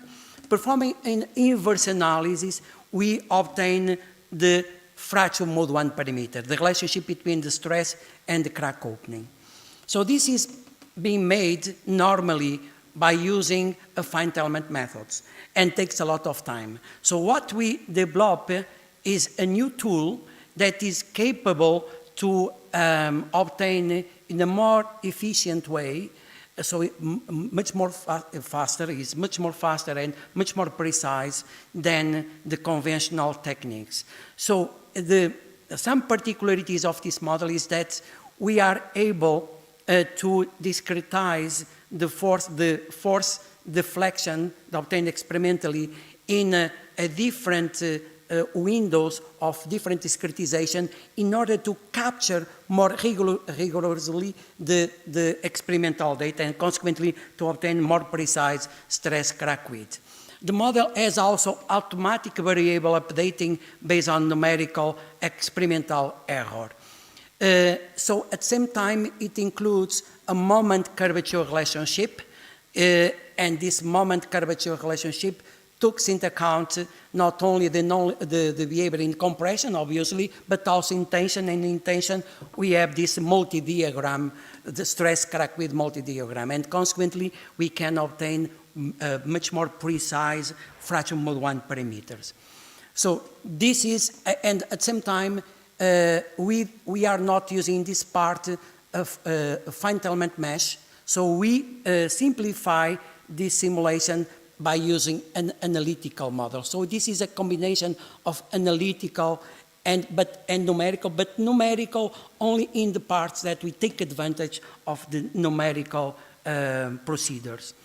And we developed this not only to obtain the stress crack width from 3-point notch beam bending test and consequently to obtain the stress crack width that represents very well the beam types elements like beams, like columns, but also from run panels to obtain the stress crack width that can be applicable to slabs and shells. And so this is an example. So we have the experimental, average experimental, and then we have the simulations. We obtain the stress crack width from using our tool that the name is COFIT. So then we apply this to a practical case. So this is a beam that we tested almost 2 years ago in the first blind simulation competition. Now we are preparing the second blind competition that is open for those that want to participate. We make the dissemination of this competition. And so this is the beam, real fiber reinforced concrete beam, real scale, where we do not have stirrups in order to force the occurrence of a shear failure, because shear failure is in fact very complicated to simulate. So this is the force CMOD that we obtain experimentally, and using the COFIT we obtain the stress crack width. We use this stress crack width relationship to simulate the mode 1 fracture parameters, and using, well, this is the mesh, finite element mesh, and from the simulations you can see this is the force deflection registered experimentally and recorded numerically, and also the crack pattern that indicates clearly that the model is capable to simulate the complex phenomena of a shear. So, and well, since we are delayed a little bit, So this is the main conclusions of this, of this work. So what happened, we develop a mixed fractal mode that couple the mode 1 and mode 2, take in consideration the fiber resisting mechanisms and also the aggregate interlock mechanisms. At the same time, in a parallel, we develop a computational tool that is capable to obtain the fractal mode 1 parameters in a very accurate way, not only applicable for one-dimensional beam elements like beams, but also for plates and shells. Thank you very much.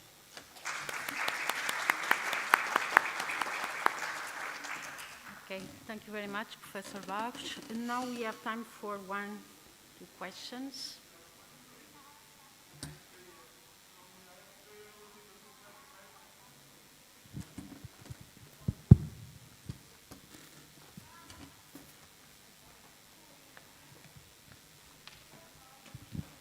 Hello, Professor. Hello. Thank you so much for the presentation. In Confit software, you perform a numerical integration of the section, of the cross-section. In finite element analysis, we use the length of the elements to make a standard fracture energy. In your case, you show a length, but how do you determine the length in your Confit software? I suppose everybody listen my voice? No, in Confit, what happens is that the element is discretized in 3 blocks. Because we have 2 lateral blocks, a simple beam, and then what happens is that the crack progresses into notch span. So constantly we discretize the beam in 3 parts. 2 lateral parts, linear elastic, and the center part that is what we designated non-linear hinge. So, and constantly we obtain the force deflection based on analytical approach. We do not discretize the beam in a finite element. This is the greatest value. It's linear elastic. But you show a layered cross-section, so like a small layer, so you perform the numerical integration of this. What happens is that we use a cross-section layer model to obtain the moment rotation. Do you see? Because what happens is we need to obtain the moment rotation of the cross-section, and from the moment rotation we obtain the force deflection. Why? Professor Bach, sorry. You need to talk in the microphone, because if not, he will not be catched.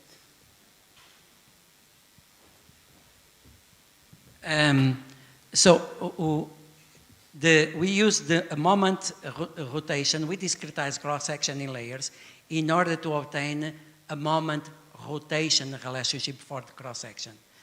And the moment rotation is like moment curvature. The moment curvature, you have the flexural stiffness. And using the flexural stiffness, you use the flexural stiffness to obtain the force deflection, because the force deflection is based on the flexural stiffness. So this is why we discretize the cross-section in layers.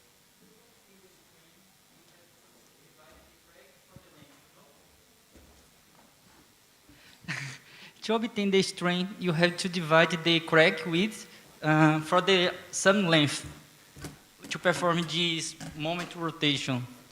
And for the material, you have to use a strain. And then how did you calculate the strain based on the crack width and the some length? Or you didn't use this? How approach did you use? What happened is the model, so is we impose in the bottom a certain increment of crack width. Based on this increment of crack width, we find the position of neutral axis. And so since we know the crack width, in the position of neutral axis, we have the rotation, the angle. And then, so by equilibrium, we obtain the moments. And consequently, for each increment of crack width, we obtain a moment versus rotation relationship. This is based on this is the base of the model. But I can describe a little bit the model to you if you are interested. It will be a pleasure. Okay. Okay. Thank you very much. Thank you. So we move for the next presentation by Raul Almeida.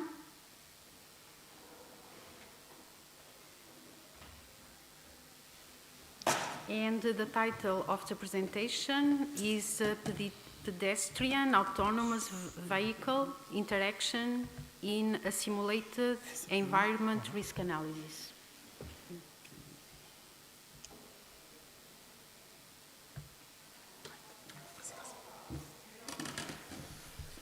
Okay, thank you. So I'm here to present part of my research, and with the title Pedestrian Autonomous Vehicle Interaction in a Simulated Environment.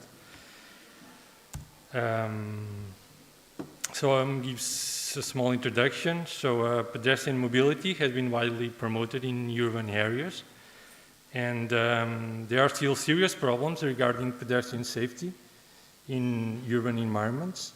And so we need to improve pedestrian infrastructure and create better safety conditions. And therefore, it is essential to understand the behavior of the pedestrian. So there will be new introductions of new vehicles with different levels of autonomy, the so-called autonomous vehicles, and these will produce some change in the pedestrian behavior. So it is essential to study the pedestrian behavior during the interaction phase with these new autonomous vehicles, and to improve the knowledge of this interaction and of the infrastructure in an urban environment. So in my research, I did some literature review, and I found some research gaps that I'll try to fill during my ongoing research. So I found that there are still few studies on pedestrian autonomous vehicle interaction. There's also little knowledge on how pedestrians will interact with autonomous vehicles. And it is at fault to identify the most efficient and appropriate methods of external communication for autonomous vehicles. There's also little experience with autonomous vehicles due to ethical and safety issues, and that's why my study is going to be performed in a virtual environment. And most studies on pedestrian and autonomous vehicle interaction present a small sample of participants. My study will try to use a large sample of participants. And most of the studies that are conducted in virtual environments present an unrealistic experience. So during my research, I'll try to answer these four main research questions. The first one is, what is the pedestrian reaction to an autonomous vehicle when he decides to start crossing the road? Also, how should the autonomous vehicle indicate that it has detected a pedestrian and intends to give way? And what is the most efficient and coherent way to do it? What will be the changes in the pedestrian behavior when an autonomous vehicle approaches the crosswalk, and how do they vary according to demographics and the infrastructure? And finally, how should the highway code be adapted to help pedestrians negotiate the right of way with an autonomous vehicle? So the main goals of my research is to develop new models that describe the pedestrian and autonomous vehicles interaction in pedestrian crossings, then to incorporate the pedestrian behavior and the external characteristics into risk modeling, and finally to integrate that models into traffic microsimulation tools. The main goal is to improve the infrastructure and the creation of new strategies for pedestrian safety. So my initial hypothesis is that the interaction of the pedestrian with the autonomous vehicle depends on the behavioral characteristics of the pedestrian, the characteristics of the autonomous vehicle, including different methods of communication, and external factors related to the environment, that is, the traffic characteristics and road infrastructure. So since my research is in an earlier stage, I started now conducting some preliminary experiments. These are done in a virtual environment. These two figures here show that two virtual scenarios that were previously modeled during the previous project, the Antwerp project. These scenarios were modeled according to data collected in a real environment. Here we can see a street from Guimarães and a street from Braga. I've made some changes to these scenarios in order to adapt them to my research. Mainly the addition of new vehicles, the autonomous vehicles, and to equip those vehicles with methods of external communication, or the so-called EHMI. So here we can see the models that I'm using in the simulation, and I will use 4 display messages that will try to convey the intention of the vehicle and also some information that the vehicle is displaying. The first one I'm using is indicating that the vehicle is yielding, so it will let it will stop, so let the pedestrian pass in the crosswalk. The second one is that the vehicle is not stopping. The third one is that the vehicle is in manual mode, and the last one is indicating that the vehicle is in autonomous mode.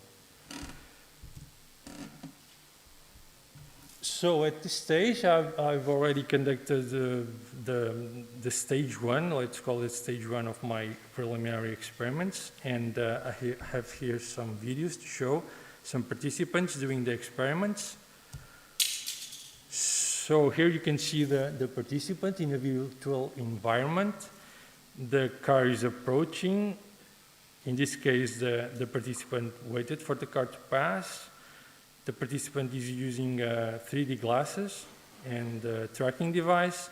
Then the participant continues to do the circuit. Another car will arrive, and he will take the decision to cross or not to cross.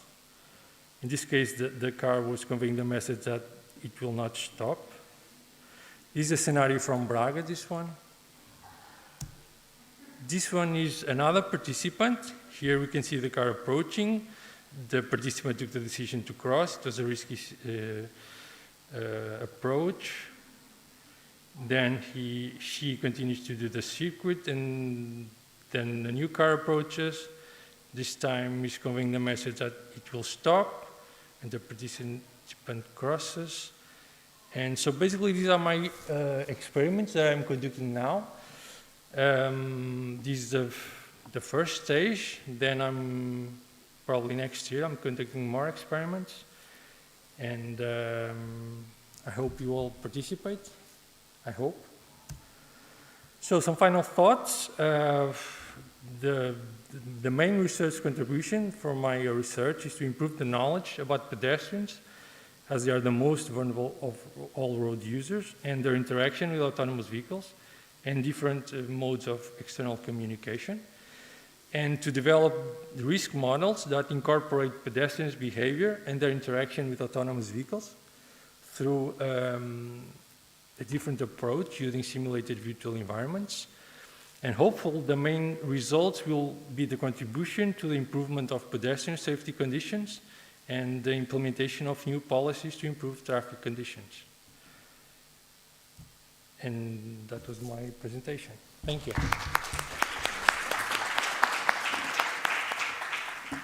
Okay, thank you very much, Raul, for the presentation. Now we have time for 2 questions.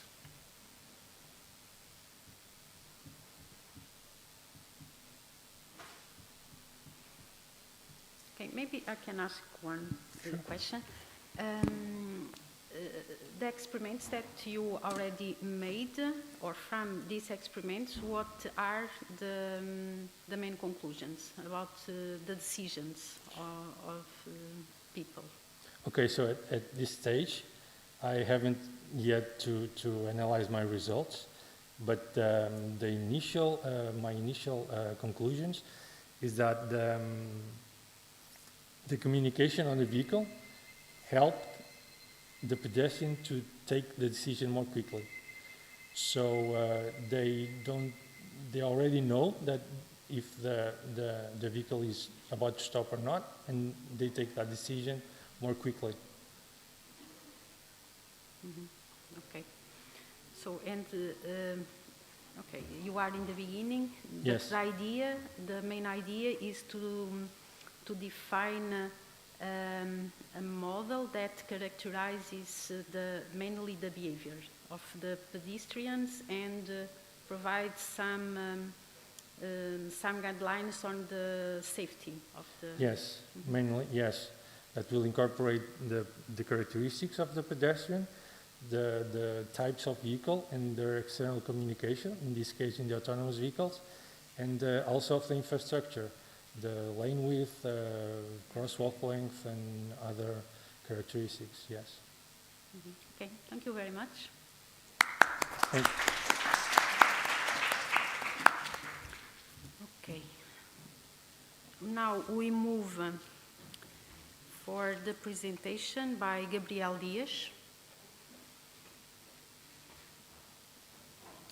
And the work that we'll present is entitled Exploratory Approach of the Impacts of Shared E-Scooters on Urban Mobility.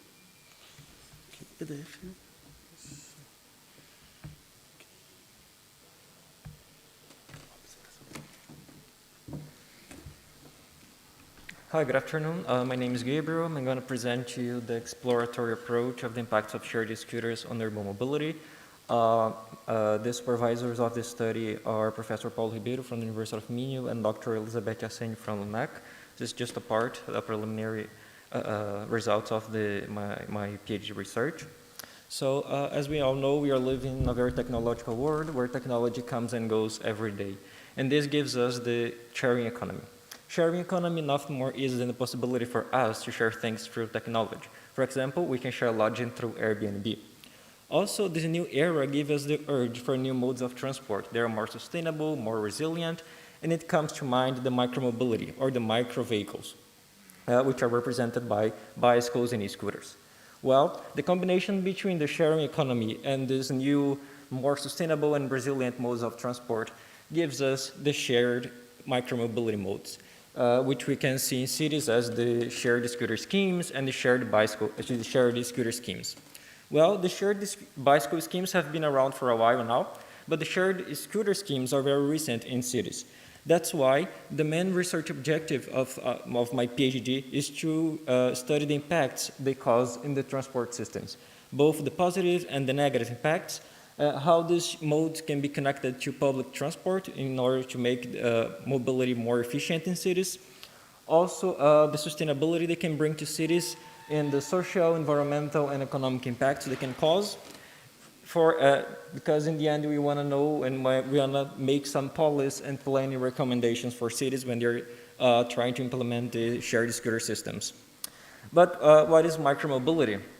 Well, micromobility, or these micro vehicles, are very lightweighted powered vehicles. They are better represented by bicycles and e-scooters, and when they're being shared in cities, they can be both dockless or station-based. Well, the access to these transport modes, when they have been sharing, you can have access to a transport mode in a short term according to your necessity, and this is allowed by the technology we have nowadays. Through your phone, through an app in your phone, you can unlock a micro vehicle, you can pay through your credit card, and all these characteristics leads us to the dissemination of these micro vehicles or these services, the shared services all around the world. So, as we can have some data here from the shared scooter systems, they were first introduced in the United States in 2017, more specifically in California, and they came to Europe in 2018 in Paris. In Portugal was a little bit later than Paris. Paris was the first city here in Europe that had shared scooter systems. They experienced a very rapid growth and expansion around the world because they can give this possibility to connect with public transport to make trips more efficient, because sometimes we know that public transport cannot lead us to our doorstep, and the shared scooters have this power. Of course, they can be used for short trips, of course, to replace in the cars. We know that a lot of trips here in Europe in the small cities and medium-sized cities are from within 5 to 10 kilometers, and these kind of trips can be made by shared scooters. The main motivations to use these modes of transport are because they are easy, they have easy access to the destination, they can lead you to your doorstep, they are time-saving because you can go faster in your route, and they are fun. But of course, nothing nothing is all good news. The drawbacks are some people think they're pricey. As they are new in cities, the economic models are still being approached. So when they came to cities, they were a very expensive mode of transport. They have this feeling of insecurity because drivers do not respect very much the e-scooter users, and also some of the scooters are used on sidewalks. So they have some problems with pedestrians as well, and exposition to bad weather. E-scooters are not covered, so when it's raining or when it's snowing, it's very difficult to use an e-scooter. Here we have some data from the usage of e-scooters. We can see here that from 2018 in the United States, here on your left side, we have from 2018 a lot of more than 80 cities offering the service. In 2019 we have this boom of e-scooters. But of course, 2020 was the pandemic year, so we have a reduction in these modes. A lot of cities shut the systems down because people are not willing to share things. But also we have good news. Some people continued the systems, and some systems even grew because people were not willing to take public transport. So they changed it from crowded public transport to shared scooters. And in 2021, we can see some new modes coming back to cities. Here in Europe, the data is a little bit different. We have the shared scooters fleet per European location. As we can see, we have a very uneven number, but if you divide this number of scooters for the population, you can see that we have a ratio here in cities of 0.1 to 0.2 scooter per each inhabitant. Well, the methodology of the research, we did a literature review using the PRISMA method, and then we are going to do an impact evaluation. So we're going to evaluate the sustainability the modes can bring to cities, even in the environmental, economic, and social spheres. We're going to do a geospatial analysis using GIS just to check the origin and destinations of the trips and how they can interact with the city, and also a city choice experiment. We not only want to know where people go from A to B, but how and why they do this. So we're going to run a city choice experiment. And the case study is going to be made in Braga, in the city of Braga. I think you all know Braga. It's the city close to Guimarães. And the scooters came to Braga in 2019 with only one company. Now they were only available in the downtown area of the city. As you know, Braga in the city center, when you have all the churches and the pedestrian zone. There were some planning made beforehand, so there were implemented some parking spots for scooters. And nowadays, then at that time, 2 more companies came to town, but after the pandemic, the shutdown, 2 companies came back.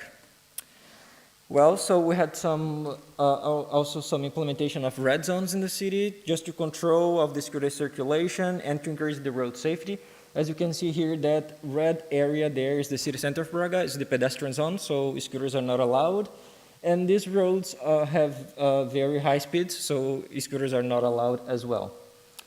Here's some data we had from the second semester of 2019 before the system was shut down in the city. From August, we can see that August, when the system came to the city, we had a lot of e-scooters, a lot of number of trips, increasing to September, October. And then we have the rainy months in Braga, November, December, January, when it's winter. So people are not willing to use this system very much. And also, we can see here some origin and destinations. Well, in the beginning, this data is from 2019, the second semester, when the system came to town. We can see here from September to October that the number of trips are still increasing. The origins and destinations are concentrated in the city center. And in October, we can see, in the late October, we can see that people are moving towards the university. Well, according to literature review and recent data that we are gathering, this is a pattern around the world. E-scooters have been used more in economic centers, in business centers, in city centers, and near to universities. So that's why Braga is still reshaping the environment and making more e-scooters available depending on where people go. Some highlights of the data we have already. So there's a high acceptance of e-scooters, both in the US and Europe. In Braga, as we have some preliminary data from after the pandemic, people are starting to use more e-scooters as well. They can be very positive outcomes from the environmental, social, and economic spheres, but of course we need planning for that. We cannot just put e-scooters on cities without any planning, just hoping for people to use that, because we are going to have a lot of problems, including more traffic and bad correlations with pedestrians. The introduction of e-scooters in Braga had a lack of connectivity to university that nowadays is being corrected. We can see there is a decrease in usage during winter and rainy months, so people are not willing to use e-scooters in the winter months of the year. And some question and something that we're willing to answer in the future is, what will be the ultimate impacts of shared scooters in transport usage? If they are good or if they're bad to the city, if they can be something that we can implement or not. So this is something that I'm hoping to answer in the next 2 years. The page timeline, I already did the curricular unities, and then we are now working on the case study in the city of Braga. We had some data from before the pandemic that I showed you now, and we are still gathering data from after the pandemic. And in the next couple of months, we are hoping to deploy the stated choice experiment. So in the 4th year, we can have our answers. Thank you so much. Thank you very much for your presentation. Now we have time for some questions.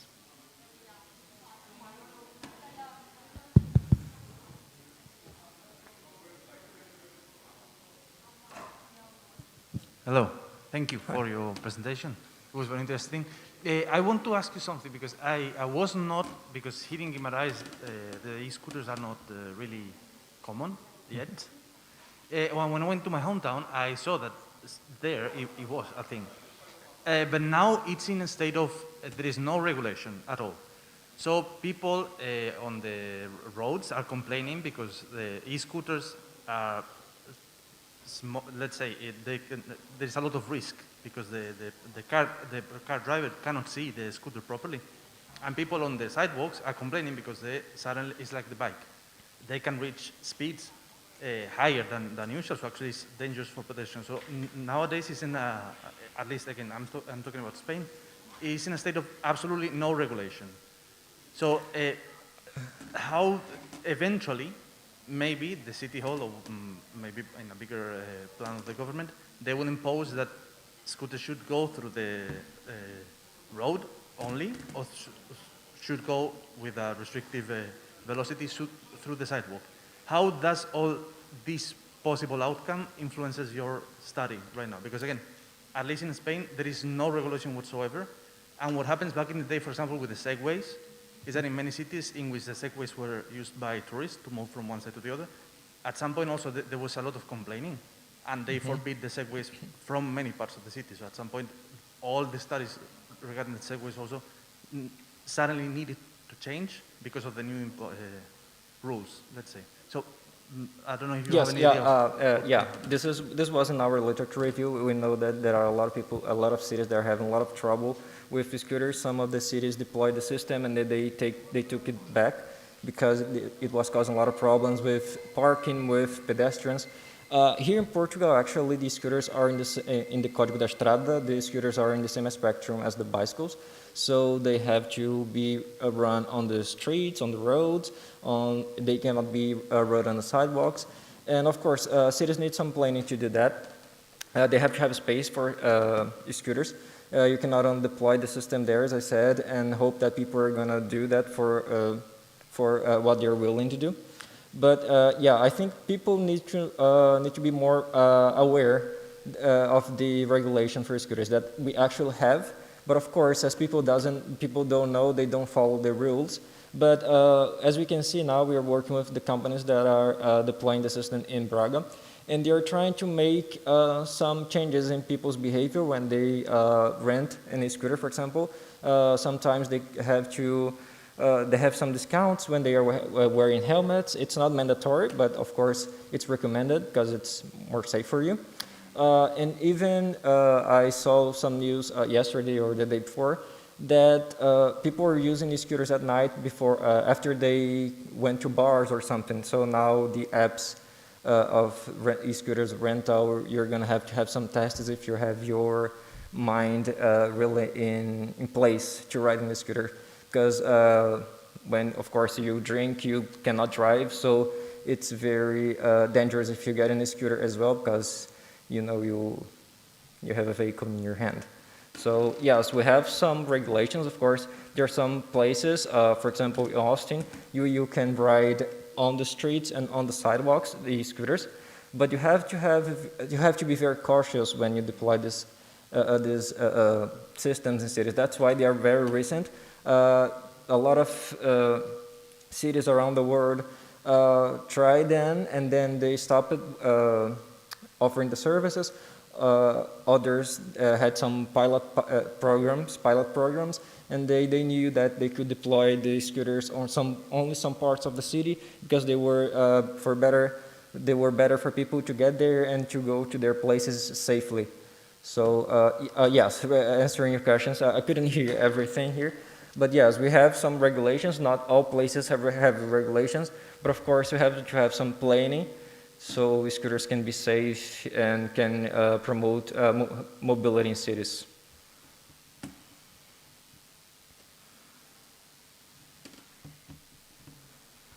Okay. Thank you. Okay, let's move for the final presentation by Sat. I don't know. Okay. And the title is Development of Cementitious Materials for 3D Concrete Printing.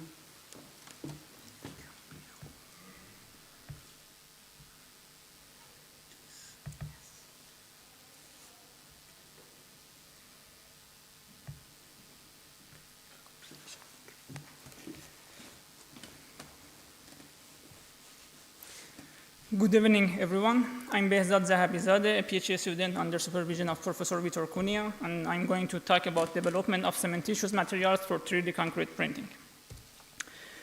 3D concrete printing as a digital construction method have been developed to solve and improve the existence problems and drawbacks in the conventional construction methods. Using 3D concrete printing, it's possible to produce more complex architectural geometries without using the molds. We can easier adding multifunctionality and functionality properties to the material. We can reduce the cost of the construction, we can reduce the waste, and we can improve the safety. In general, there are two different methods for 3D concrete printing. Powder-based is one of them. In this case, a layer of the powder material can be sand laid down on the bed, and the binding agents like cementitious slurries can spray or injected in predefined paths to produce the final objects layer by layer. The other method is the wet extrusion technology. In this case, we prepare a fresh material and we feed the printing system and produce the final object layer by layer. In this case, we can produce some individual elements or interior of a building, and we can use a gantry-based system or a robotic arms, as you can see in these photos. Here at the University of Minio, we are using 3D concrete printing technology based on the wet extrusion methodology. In the left photo, you can see a desktop-sized 3D printer developed from the scratch using an aluminum frame, carrying a steel funnel with inside auger. There are 3 stepper motors that control the movements along X, Y, and Z direction, and 1 stepper motor used to control the rotation of the auger inside the funnel. In the right photo, you can see a large-scale 3D printer. Maybe you saw this structure in the IBS. This printer is not ready yet, but I hope that we can complete it and use it in near future. We prepared 5 different mixture compositions to check the quality and the compatibility with our technology. Mix A to Mix D use the same amount of the material with different dosages of superplasticizer based on the higher volume of fly ash, and Mix E prepared based on the higher volume of the cement. We used the sand with the maximum aggregate size of 1 millimeter that it was compatible with our technology. When we are talking about the 3D printing material, evaluation of the fresh properties is important. The first parameter is printability. It means that the material should be extruded finely and positioned accurately in the place without any cracking, separation, or expansion. As you can see, mix B and mix E could pass this quality regarding the printability. The other parameter is buildability. It means that the material should have a low initial viscosity and then get ester rapidly. In this case, each layer should be able to carry its own self-weight and the weight of the upper layers without collapse or even extra deformation. Again, you can see that mix B and mix E could pass also this quality control at the fresh state. The other main parameter is open time. The open time means the time duration that between preparation of the mixture composition up to the maximum time that the material can keep its quality regarding the printability and buildability. For the mix B with higher amount of fly ash, we could get open time of 2 hours. And for the other mix with higher amount of cement, as the hydration process was faster, we got open time of 1 hour. Also, we checked the workability of the material using a fellow table test.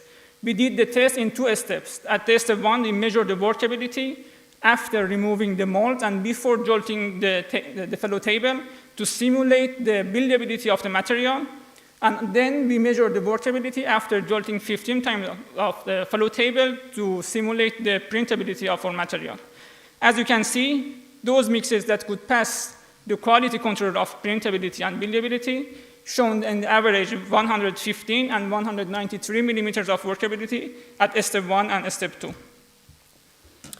After investigation of the rheological properties, we printed several prismatic elements with different dimensions to characterize their mechanical properties. Regarding the mechanical properties and mechanical characterization, for printed specimens, we always consider 2 loading directions. One loading parallel to the layers, and then loading perpendicular to the layers orientation. The results, the mechanical results show that an evolution of the properties by increasing of the curing edge of the samples. Comparing the results between the mold cast and printed ones shows fairly close results between the mold cast and printed ones. Just the exception was here for the elasticity modulus for the samples loaded perpendicular to the layers. But for the other mix with higher amount of the cement, even those results were close, but I didn't show here just to summarize the presentation. Also comparing the results between the 2 series of the printed samples loaded in different directions, we can see close results. Of course, in the compressive strength and elasticity modulus, we had higher value for the mold cast than the printed ones, but in the flexural, the printed samples shown higher values of the strength. Even checking the stress-strain relationship under comparison showed that similar behavior between the mold cast and printed ones. In 3 days and 7 days, we can see a linear evolution and a slightly nonlinear behavior up to the maximum stress, and then the softening branch. But after 28 days, because of high strength of the material, we couldn't obtain the softening branch, and the fracture was explosively and brittle. Checking the rupture modes shows that the rupture modes consisted of the wide diagonal shear cracks with some narrower secondary cracks parallel to the longitudinal axis of the specimens. The similarity of the rupture modes between the printed specimens that shows series LX, LZ means that loaded parallel to the layers and loaded perpendicular to the layers for LSD, and the mold cast one shows that the rupture occurred in the bulk of the material instead of the interface between the layers. So we can assume that the quality of the bond between the interfaces was good enough to show the same behavior like the mold cast specimens. After characterization of the mechanical properties and also evaluated of the rheological properties, we decided to add one more functions to the cementitious material. As you know, in the urban center, there are lots of and different pollutions, like gaseous pollutions or the organic compounds that can affect the health of humans. Also, they can reduce the lifespan of the construction material and the buildings. So it's good if we can use a method with using the benefit of the solar energy to reduce or remove these pollutions. For that, we need semiconductor catalyst. Here in this study, we use titanium dioxide, which is, has the high chemical stability, high oxidation and reduction capacity. It's not toxic, and regarding the price, it has low price compared to the other material. Also, cementitious material, based on their nature that they have porous system, they alkaline nature and the binding ability, they are proper material to use as a medium, support medium for the semiconductor application. The focus on this study was on the dye degradation efficiency. So in this diagram, we can see that when a semiconductor catalyst absorbs the photon of energy from the sunlight equal or higher than its band gap, the electron carriers and hole carriers can be separated. In presence of the oxygen and the humidity, they can do some chemical reactions to produce superoxide ions and hydroxide radicals that they can make a reaction with absorb pollutants on the surface of the semiconductors and then remove them and produce water and carbon dioxide. For doing the photocatalytic test, based on the focus on the dye degradation efficiency, we printed several strips based on the 2 layers, and we cut them at the fresh state. We used the coating method to apply the semiconductor onto the surface of the specimens. So we used the aqueous suspension of titanium nanoparticles titanium dioxide, and then we used the rhodamine B dye compounds as a pollution simulator. We immersed the samples inside the 3 milliliters of the rhodamine B solution. We put the samples inside the dark conditions for 3 hours to reach to the equilibrium situation of the absorption desorption. And then we turn on the light. It was a solar lamp to simulate the sunlight. And in each different periods of the light irradiation, we collected an ELICOT of 3 milliliters of the dye solution and measured its maximum absorbance of the light using a spectrophotometer. And with this formulation, we could calculate the photocatalytic efficiency. I should say that all these test methods carried out on the Department of Physics, and I should say thanks to Professor Joaquin Carneiro and PhD student Iran Gomes for the kind collaboration.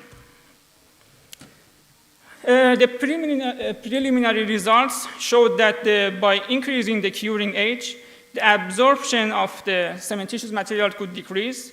But in all the curing ages, except after 14 days, we can see the absorption of the material coated by titanium dioxide was higher than the reference ones, which is based on the nature of this material. Also, we tried different time of spraying and coating of the surface of the material. And the results showed similar behavior for all the timing gap of spraying of titanium dioxide. Just spraying after 7 days showed higher results compared to the other ones. But we can say that the advantages of the 3D concrete printing is that it's a free-form methodology. So it can give us the benefit to apply semiconductors right away after printing. So when the material is fresh, so we can be sure that the binding between the nanoparticles of titanium dioxide and the surface of the material can be good enough.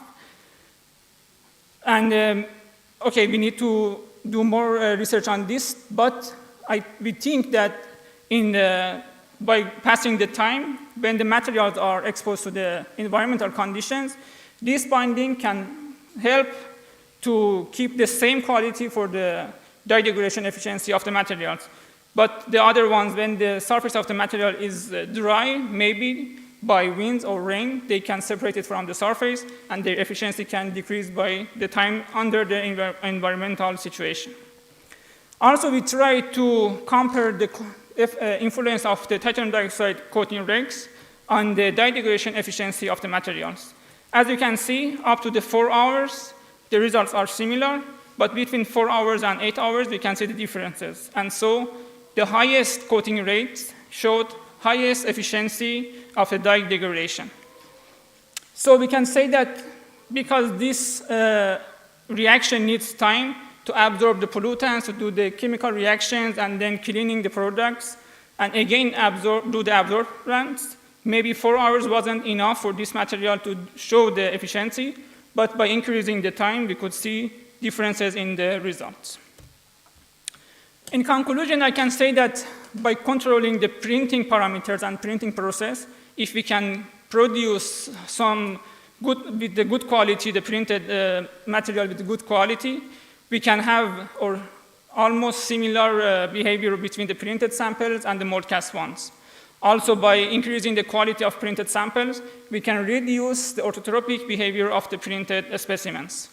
Also, regarding the photocatalytic behavior, we can say the coating time measured from the beginning of hydration process did not have a significant influence on the photocatalytic efficiency. Also, the photocatalytic efficiency could be enhanced by increasing the coating rates of the titanium dioxide nanoparticles onto the surface of the specimens. Thank you for your attention.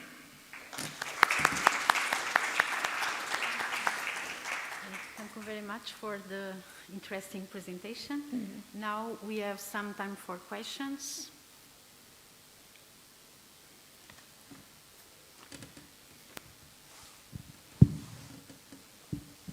Thank you. It was a really interesting presentation. Actually, my background in my master's degree was 3D printing, concrete. Great. So I have many questions for you. Okay. First of all, what is new in your research? Because I already know mixtures with the titanium dioxide. So I didn't get the point, what is new in your research? This is the first. Yes, as I explained, I think that combination of the 3D concrete printing and the functionalization for the dye degradation efficiency is not, okay, there are some studies, but not too much. In that studies, they use the titanium dioxide inside the mixture composition. When you use that, they can influence the workability, and so you have many problems with the printing systems that you should adjust the material. Also, we know that if you use the material inside the composition, you need to use higher amount of titanium dioxide to give or to see the same results as when you use the coating, because the materials that are inside the composition, they cannot affect the dye degradation efficiency or photocatalytic behavior. So the 3D printing can give you these advantages that you can apply the material by surface coating, but right away after printing. So we assume that the good binding between the particles and the surface of the material can guarantee in the later ages to don't reduce the behavior regarding the photocatalytic activity. Okay, thank you for that. Now I understand. So also your mixes are more or less the same. What is the difference actually just in the super plasticizer amount? We just adjusted that to reach to the desired points on the workability, because maybe this material with the other printer cannot work for now, but it's compatible with our technology that we have here. Sure, and what is your super plasticizers that you use? Can you share? Sorry? What is your super plasticizers? What do you use? It's about Sika viscocrete. Yeah, okay, I know it. And the water and binder ratio between your mixed compositions are the same? Yeah, it was the same. Okay, and last one and maybe two. Okay, so what is the range of your flow table values that you want to achieve when you're preparing your mixtures? Do you have any ranges? Because the ranges that is compatible with our technology, that when we prepare the mix and we do the flow table, we can notice that, okay, this material can be, because every time I prepare a small amount of material just to see the flowability, and based on the results of the flow table test, I can notice if I prepare higher amount of material, it can compatible with the system. So I always measure in 2 steps, before jolting the table and after. So around 115 millimeters before jolting the table and 193.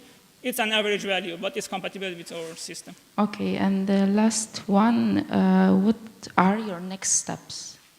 Right. Sorry? What are your next steps in your research? Okay, there are some results that I got previously. Still we are working. The main idea is to work on the interface between the layers, because here you see that the close results between the mold cast and printed ones. In this case, we printed the layers with the time gap of around 30 seconds. We can say almost 0. So if you increase the time gap and if you use fibers in your composition, for sure, these results cannot be close together if you don't have enough quality. So a study of the surface interface between the layers is something that's really important. We are working on that. Also, we are trying to do some numerical simulation, thanks to Professor Baruch that helped us in that case.